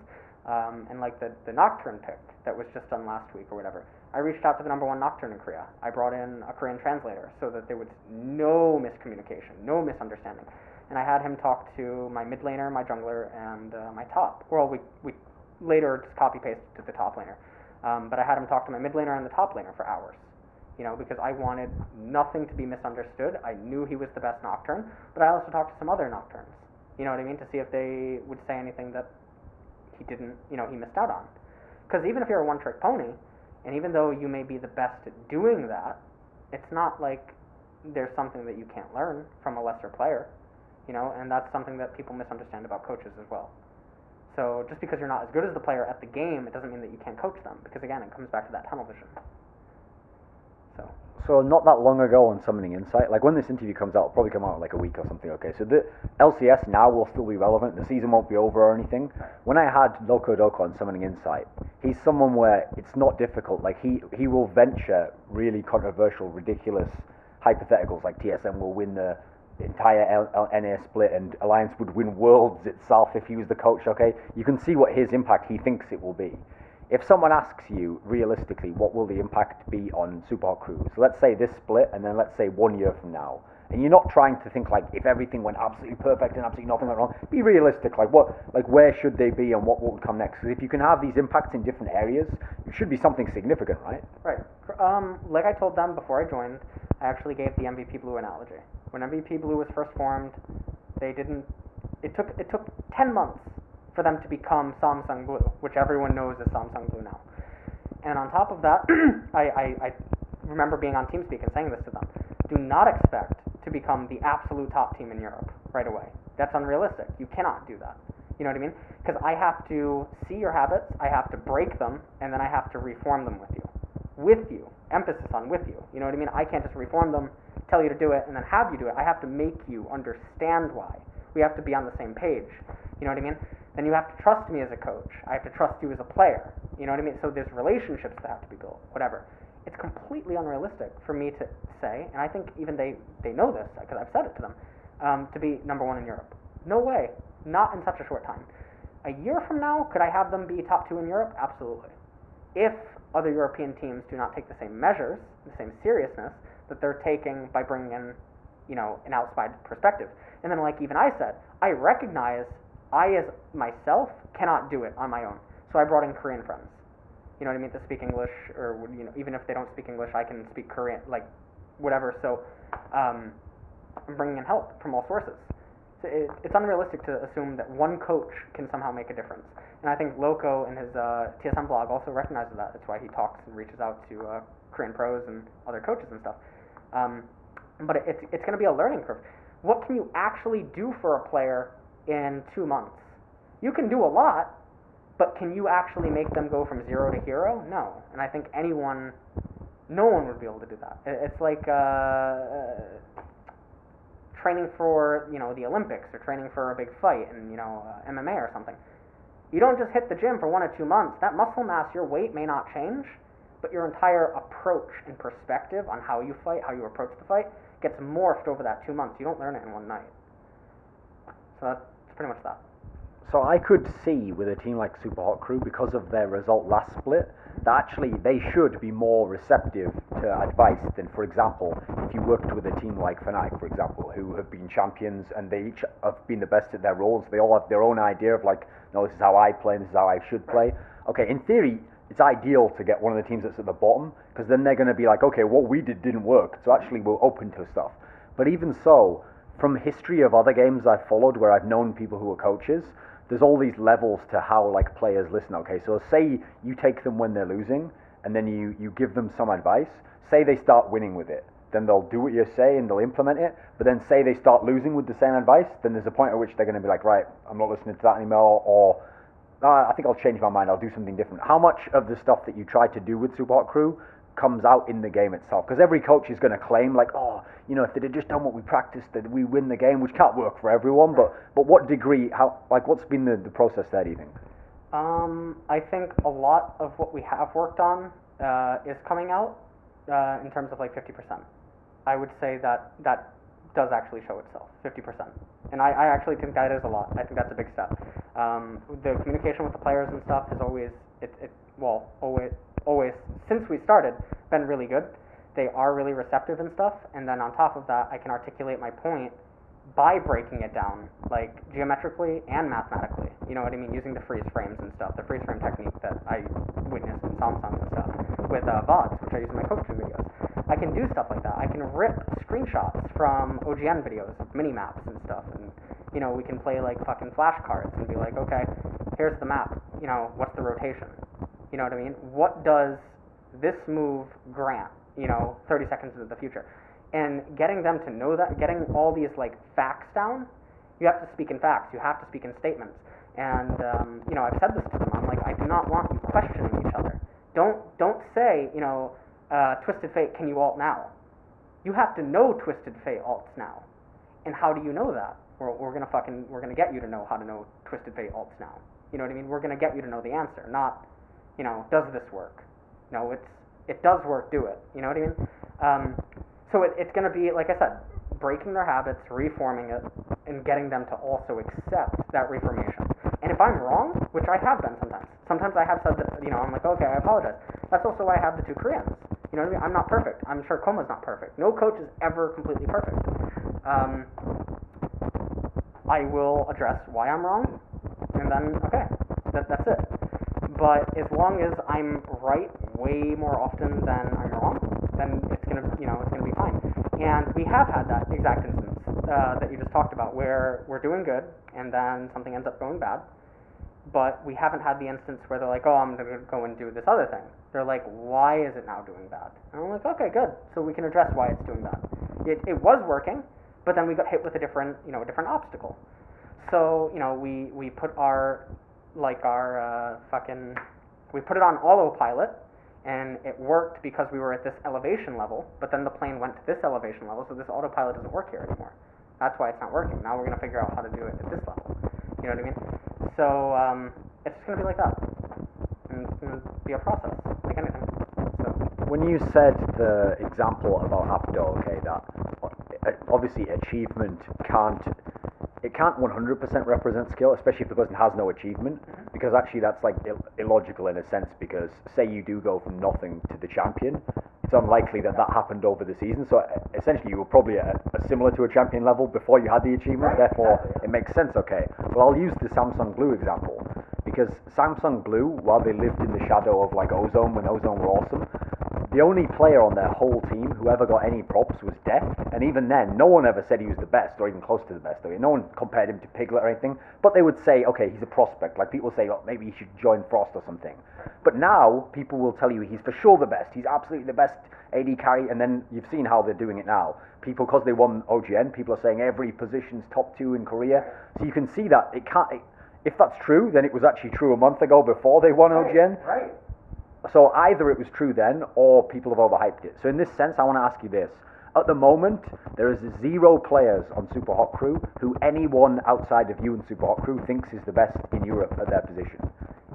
I don't think you could get anyone who would say that any of them were the best. Okay?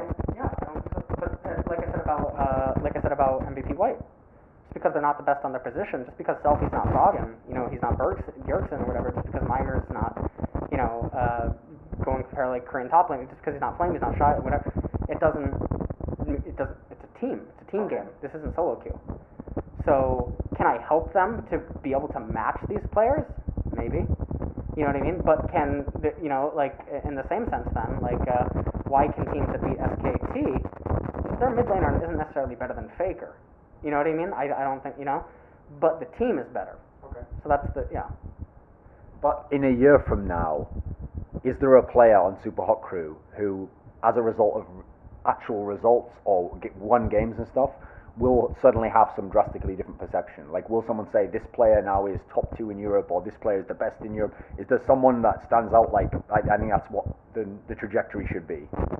I think Selfie, the mid laner.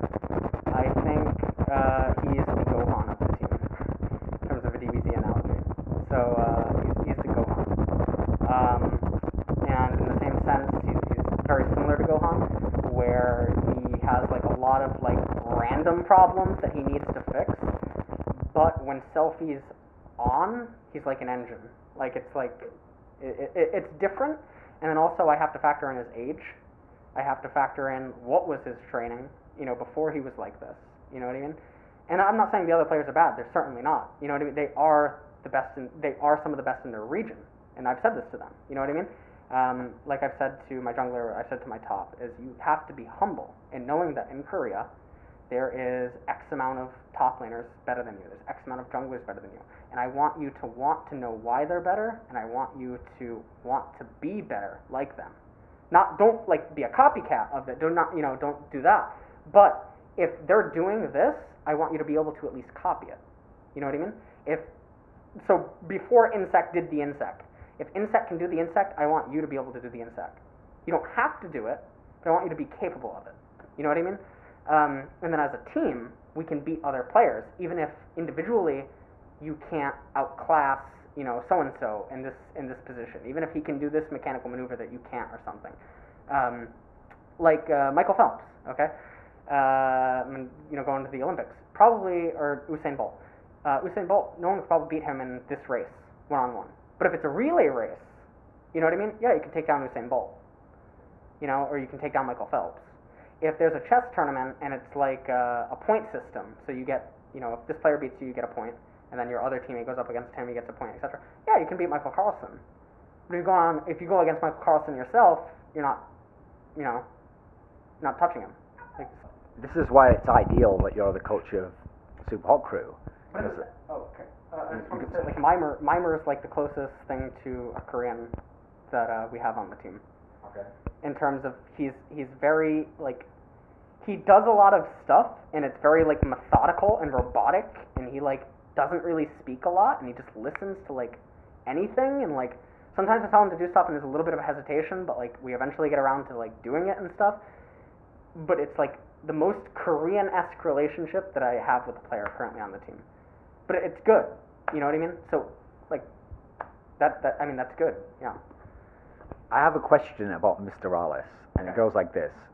The hype around MrRallez has existed for like almost a year now, I think. I think it was like last time when people were, he's always been the player, right, where when someone's forming a good team or they've got a good team on the rise, he used to always be like the penciled in AD carry, and then in the end they'd replace him with someone else, or they'd pick up another more known player, or he just couldn't get the spot, okay. And so eventually he got into LCS, but he's playing for Supa Hot Crew, who undeniably last split were one of the worst teams. And even when they had good results and you wanted to pat them on the back, it was usually like, oh, this team's doing much worse, or that player's in a total slump right now. It was hard to give any of them like big props. But people still gave MrRallez a lot of props for his position, actually. He was probably the most highly touted of the players. And so the problem is, people want to say, oh, he could be one of the absolute best AD carriers. Like, he could be a top 2 AD carrier in Europe, okay? But the thing is, if you're on a bad team and you're not like just dominating completely, then you have to ask, like, why is that? Okay, maybe you don't have a good teammate there or something, or you don't have a good setup. But we saw an example last split where Forgiven played for Copenhagen Wolves, who is essentially the same team now, but without Amazing and Forgiven, and they're terrible now.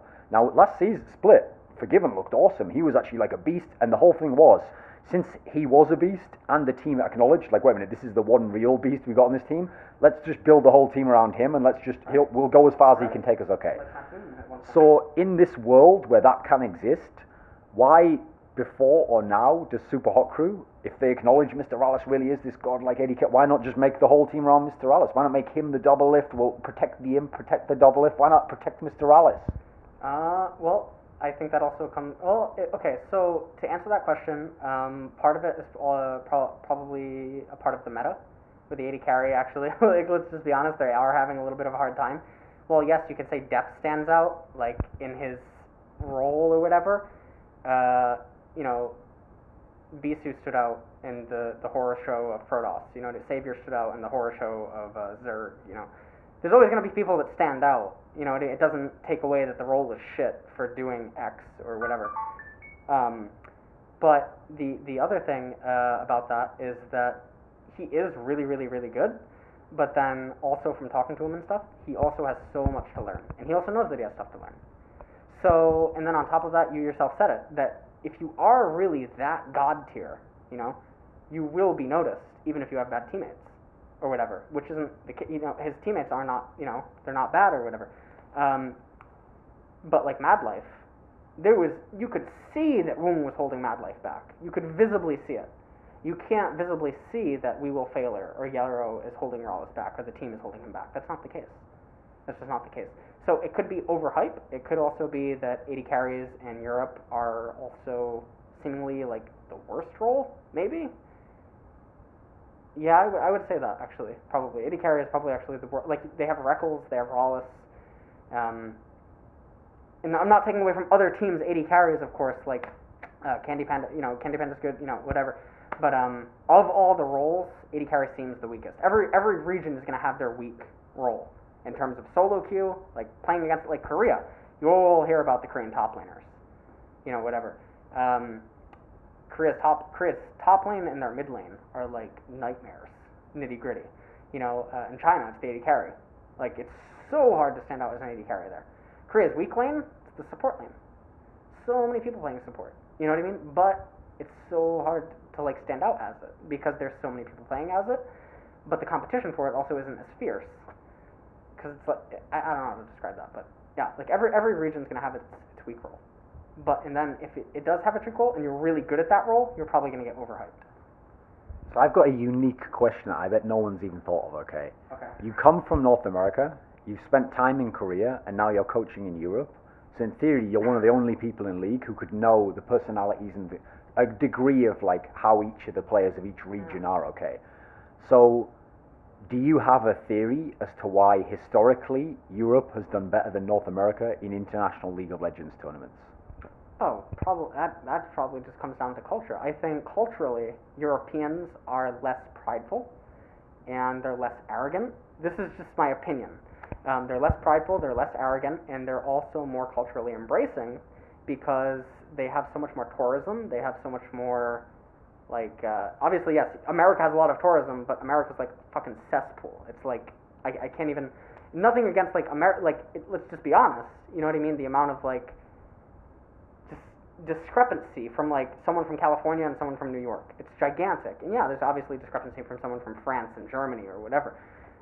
But I don't know. And then on top of that, I feel like Europe is more interconnected than America is. I don't know how to word, like, this is actually really awkward to word. And then Americans, everyone knows this, they're really arrogant. That's actually just true. To a flaw, they are arrogant. But Europeans, I've never really felt like that. Even in StarCraft 2, even in StarCraft 1, I've always felt like Europeans are more willing to accept hardship and to accept fault and to accept blame, etc., than an American is. This might just have to do with culture. You know what I mean? I don't know. And that's not that all Americans are, you know, these assholes and shit and whatever, but like, you look at StarCraft 1 and there was this thing called ClanX17 on US West server. And it was like this absolute just cesspool, like 4chan, basically, you know, of a channel. And it was mostly all Americans. And then you go over to Europeans and you have like Templars of Twilight, you have like MYM and like these cool organizations, cool players, laid back, you know, whatever. And I think it just has to do with culture, to be completely honest. It's cultural. And obviously France's culture is not going to be the same as Germany's, but nothing like America. I don't know. I hope that makes sense. One of the biggest contentions about any of your stuff was always people saying about the Diamond 1 thing, that you said you were Diamond 1, and people would always be like, but people would be like, yeah, but you're not Diamond 1 now, and like, oh, you think that you this means X and Y, and they would draw these really wild implications from it. I heard this story from I'm a Cutie Pie from 2012, early on, when he first came to Korea, and they went in this OGN tournament. It's quite a funny story, because he told me that he was playing a whole ton, okay, and he got to, I think he said like 1800 ELO back then, whatever that was referencing, okay. And he said, like, I got to 1800 ELO, and then what happened is his support player, Locust, played the same hours, and then when they checked that guy's account, he was on, like, 1300 ELO. And this isn't even an exaggeration. That's, like, a big part of why they were like, I think we need a new support player, because they sort of realized, like, oh, even if he was decent in America, like, actually over here, we just, like, he's been exposed completely. And supposedly, from the stories I've heard, players who came over, a bit like you were talking about the GM analogy of, like, in StarCraft, about how some of them couldn't even crack the top foreigners couldn't crack the top area. It's the same in League of Legends, like, supposedly the first time all those Western teams came over, there's only people like Froggen who could really get like to the top ELO, you know. The other people. Froggen was 300 down. So in this scenario, like what is it actually equivalent to be Diamond? Okay, like when people will hear now, okay, Loco Doco wasn't in Challenger when he left Korea, okay, but Challenger's insane, right? Right, absolutely, Challenger's insane. Like Challenger's. I can't even describe what Challenger is on Korea. It's something else. It's not just your mechanics. Mechanics, yeah. If you, like, okay, so first of all, like, I'll address the Diamond 1 thing. I was Diamond 1. I hit it in February. Had to go home to America because I have atypical ABPA in both my lungs, or had it. It may be gone now, or maybe, like, on its way out, like, at the time of this interview. Because my medication dose is, like, non-existent at this point. Went to America for like 6 weeks, came back, played Heroes of the Storm for about 4 weeks, 10-week hiatus on League of Legends, and I'm a player that has to be playing mechanically, like to keep, you know, my mechanics in shape, you know what I mean? So I came back, and my ID decayed, and to prevent the ID decay, there was a Korean friend that I used to hang out with all the time, speaks English, whatever. We share almost identical champion pools because I got him into League. And we would always hang out, so, whatever. So I had him play on the ID to prevent, like severe decay, because it had dropped out of Diamond into Platinum, whatever. And he played on it a little bit, played, I don't know, 150 games or something, like 150 or like, whatever, while I was in the hospital and stuff, and I would try to coach him. And so when I came back, it was Platinum 5, and the MMR was in the gutters. And so I 10-week hiatus. Of course I'm going to be trash. Mechanically, no, I'm not Diamond 1, mechanically. Knowledge-wise, yes, I still am. You know what I mean? So you can't take away, the knowledge. I'll go back to StarCraft 2. If NaNiwa were to come back today, yeah, he may not be top 16 GM mechanically. He will know how to get it back. He knows what to do to get it back. And he will figure out how to get it back like that. And so now, then I took another month off.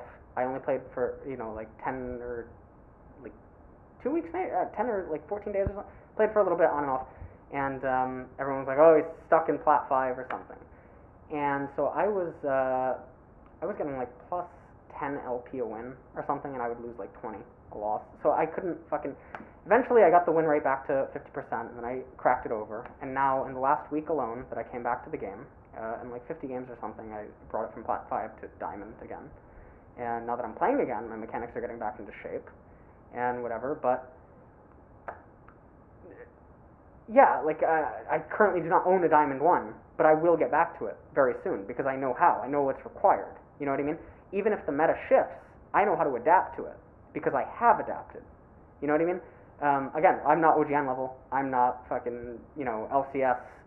I never said that I was, but I was Diamond 1 Korea, and I will get back. And I'm almost already there, so, yeah.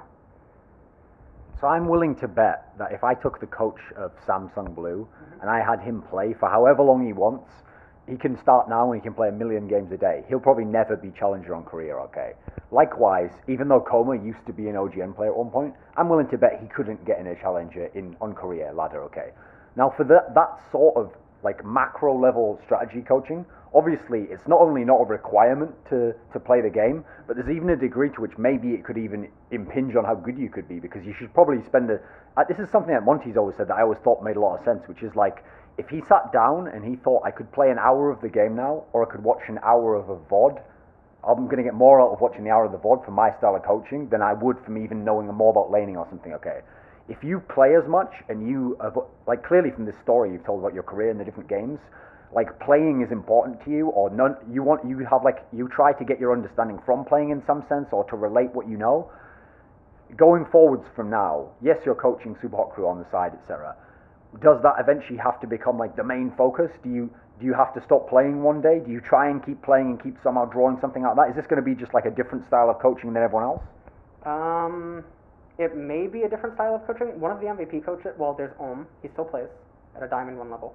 And then Coach Myungwon from Samsung Blue, he plays at a Platinum 1 level on Korea, which it's better than Diamond 1 on NA. So, they're not, bad. I can still play I never played the game a lot. So I still won't play a lot.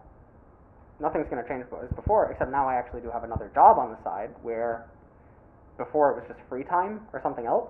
So yeah, I'll still play at a high level.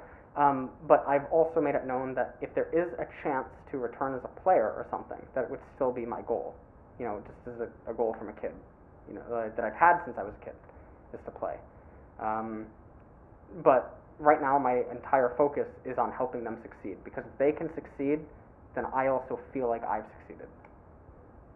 So then is this this isn't like you... Even if things go perfectly, say StarCraft 4 comes out and it's just like Brood War, and like, oh my god, that's my chance. Like, you would go 100% into being a pro gamer again in 3 years from now?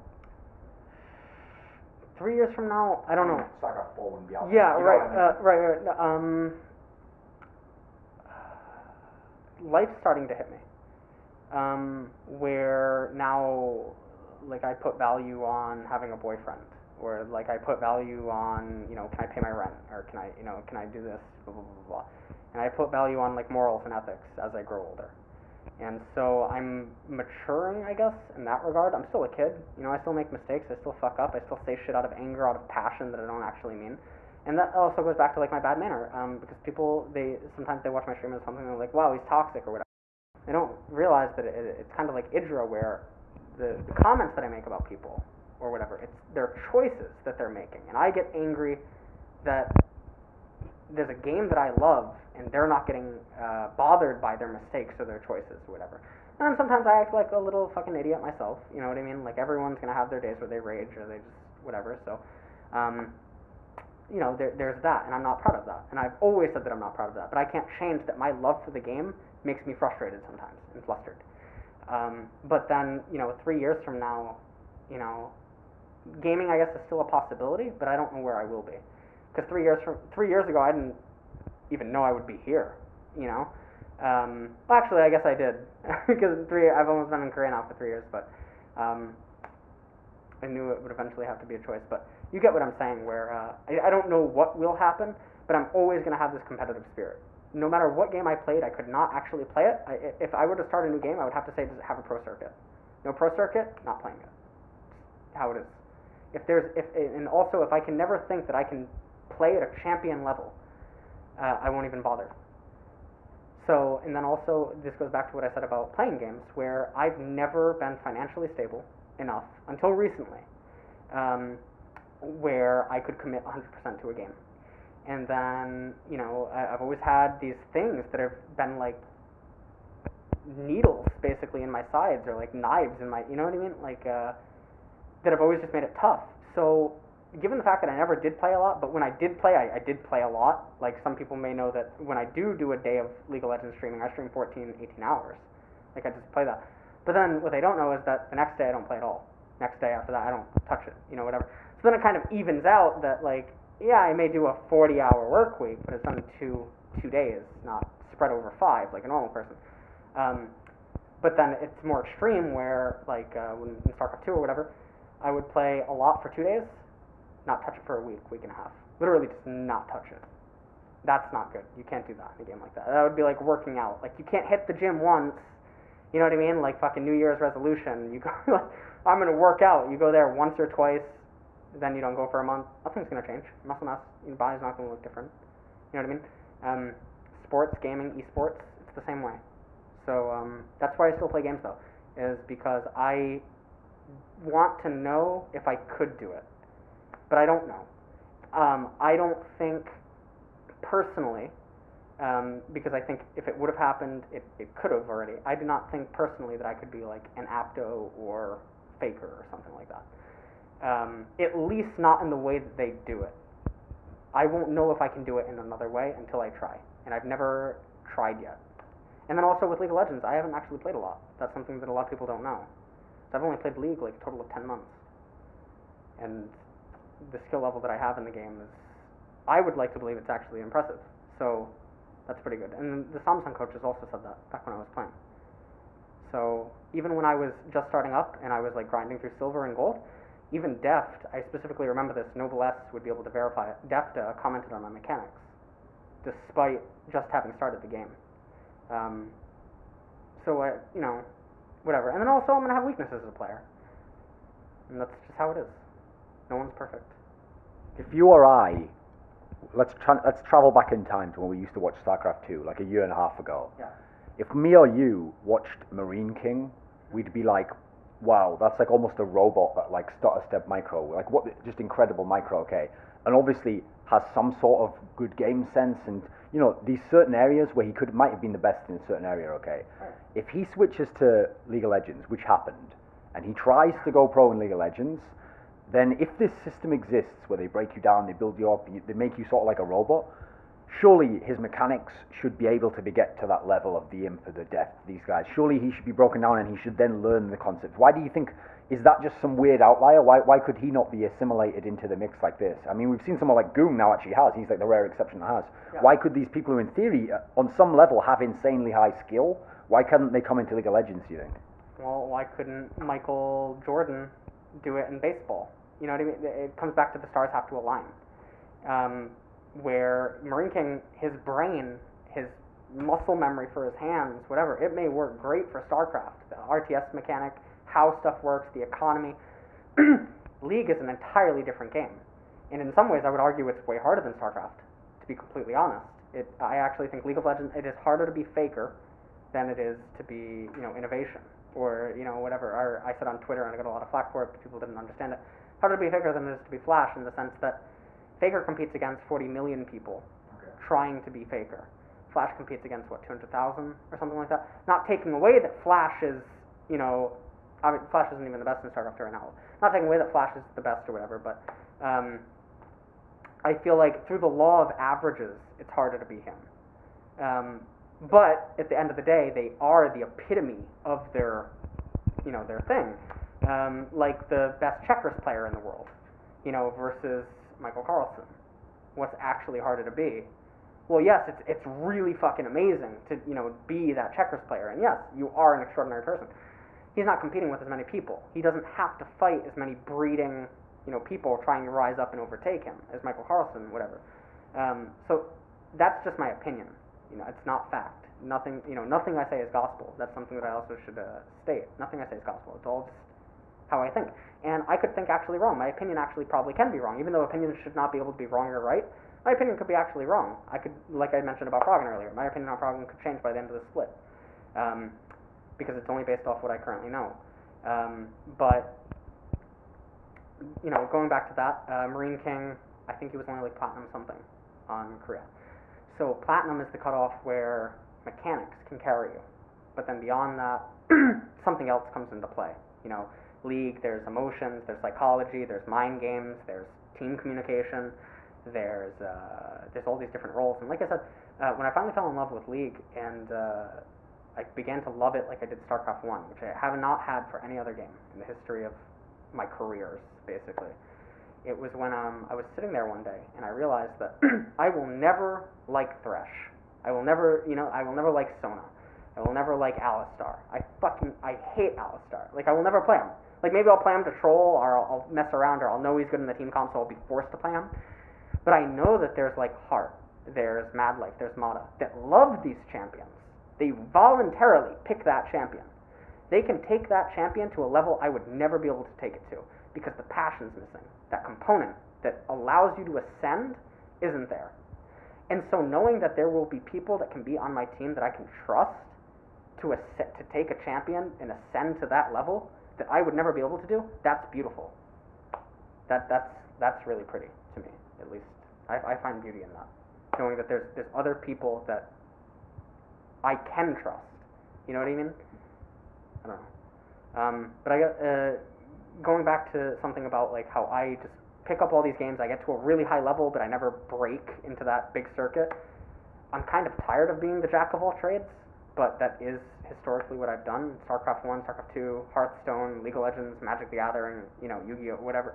Like, I want to know what I can do before I just concede and stick to some one thing, whether it's player, coach, whatever, analyst, yeah.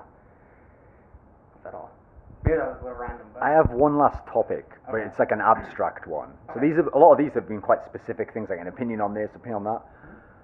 One of the strangest things about League of Legends that I've never seen in another game comparable, okay, one thing that was interesting about StarCraft 2 that it had in the same minor way, okay, was that since they would change the game of StarCraft 2 with patches, you could see when certain players that threw their game style off for a while, or they got a bit worse, or someone else got lifted up a bit. But in StarCraft 2, it was never ridiculously drastic. Like, you never went from best to like 15th best, and this other guy went right to the top again. It wasn't that crazy swings. Like, if you were Dongregoo, you might be slumping for 3 months, but you're still Dongregoo. Eventually, you're going to become really good again for a period of time, okay? Right.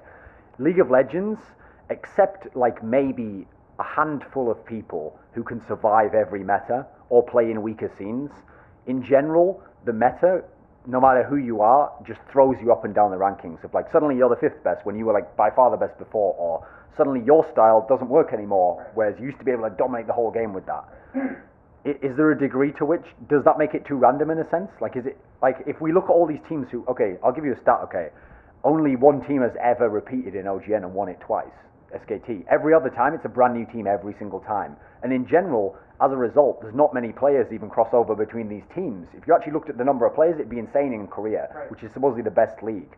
So it almost makes it seem like it's impossible to survive all these different metas. Is there something I'm missing there? No, I don't think that you're missing it. The way that I've talked about in my coaching videos is that the champions are not actually a champion. It's a kit, and it is an embodiment and an extension of your mind and of your hands mechanically.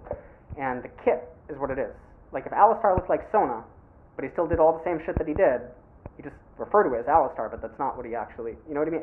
It's the embodiment of something.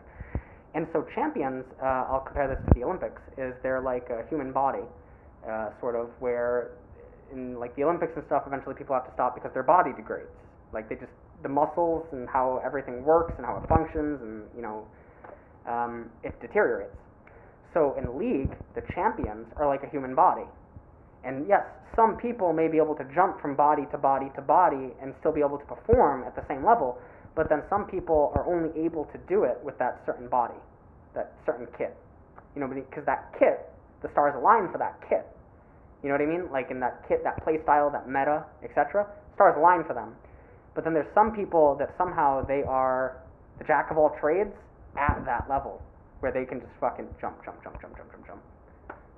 And it's a League probably goes beyond what we see for them.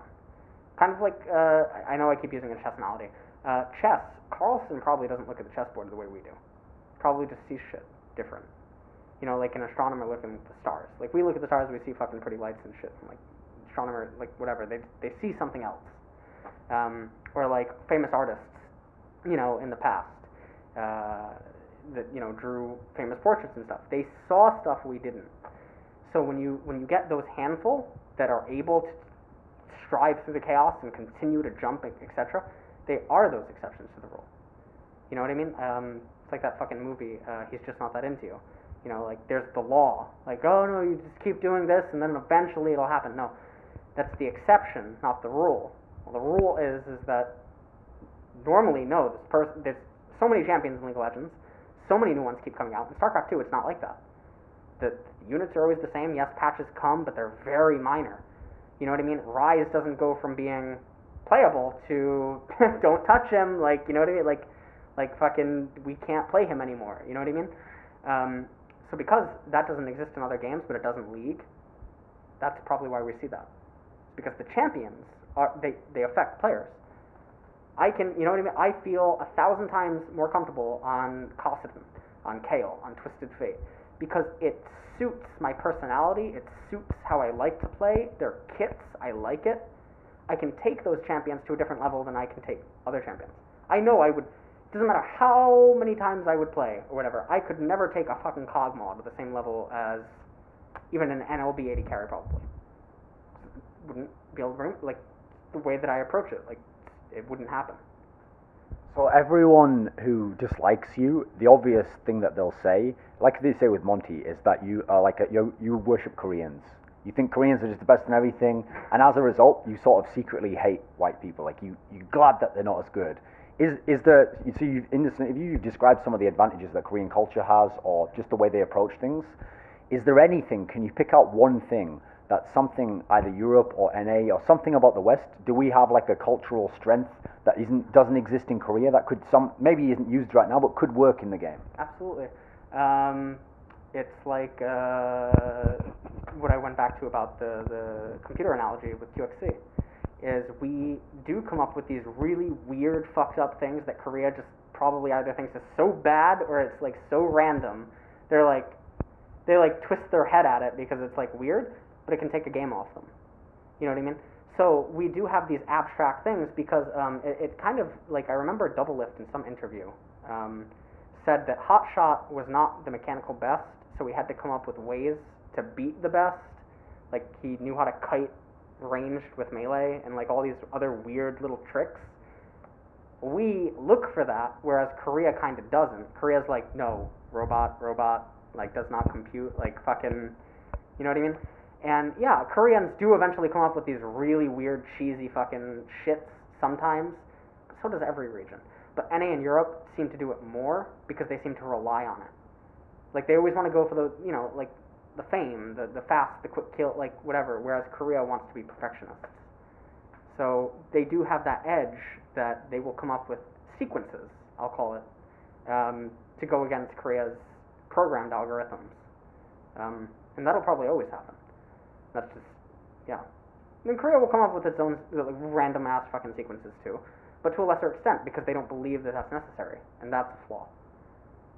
Okay, do you have any final words or a message to send to people who watch the interview? No. I guess I would just ask people not to judge me, because sometimes I can just get really emotional, and I can also act impulsively as a kid, because I still am a kid. And don't judge me for shit that I've done in the past, because I've never probably personally affected you. And if I haven't personally affected you, I don't understand how you can dislike me. Even if you disagree with my opinions, at the end of the day, they're only opinions. And I also myself say that nothing I say is gospel. And I'm a human being, and some of the shit that I say may be wrong. And I've also even acknowledged that my opinions can be wrong. But I am in total debt to all of my friends that have helped me throughout the years, and I wouldn't be here without their support, but also the fans that did stick by me through everything, and the ones that support me now. So I'm really grateful for everything. Even though I went through a lot of shit, I'm really grateful you're all there, the ones that are, and even if you hate me, you've helped make me. So I owe you, yeah. So that's why I want to give back to the community with my coaching videos, the documents that I upload on Twitter and Reddit and stuff. And I never wanted to be someone that if I got big, I would just abandon the community, because I came from that and I remember. So that's who I am. LS and Nick, it's not the same. No one is their ID. So don't let your image of LS affect how you view me.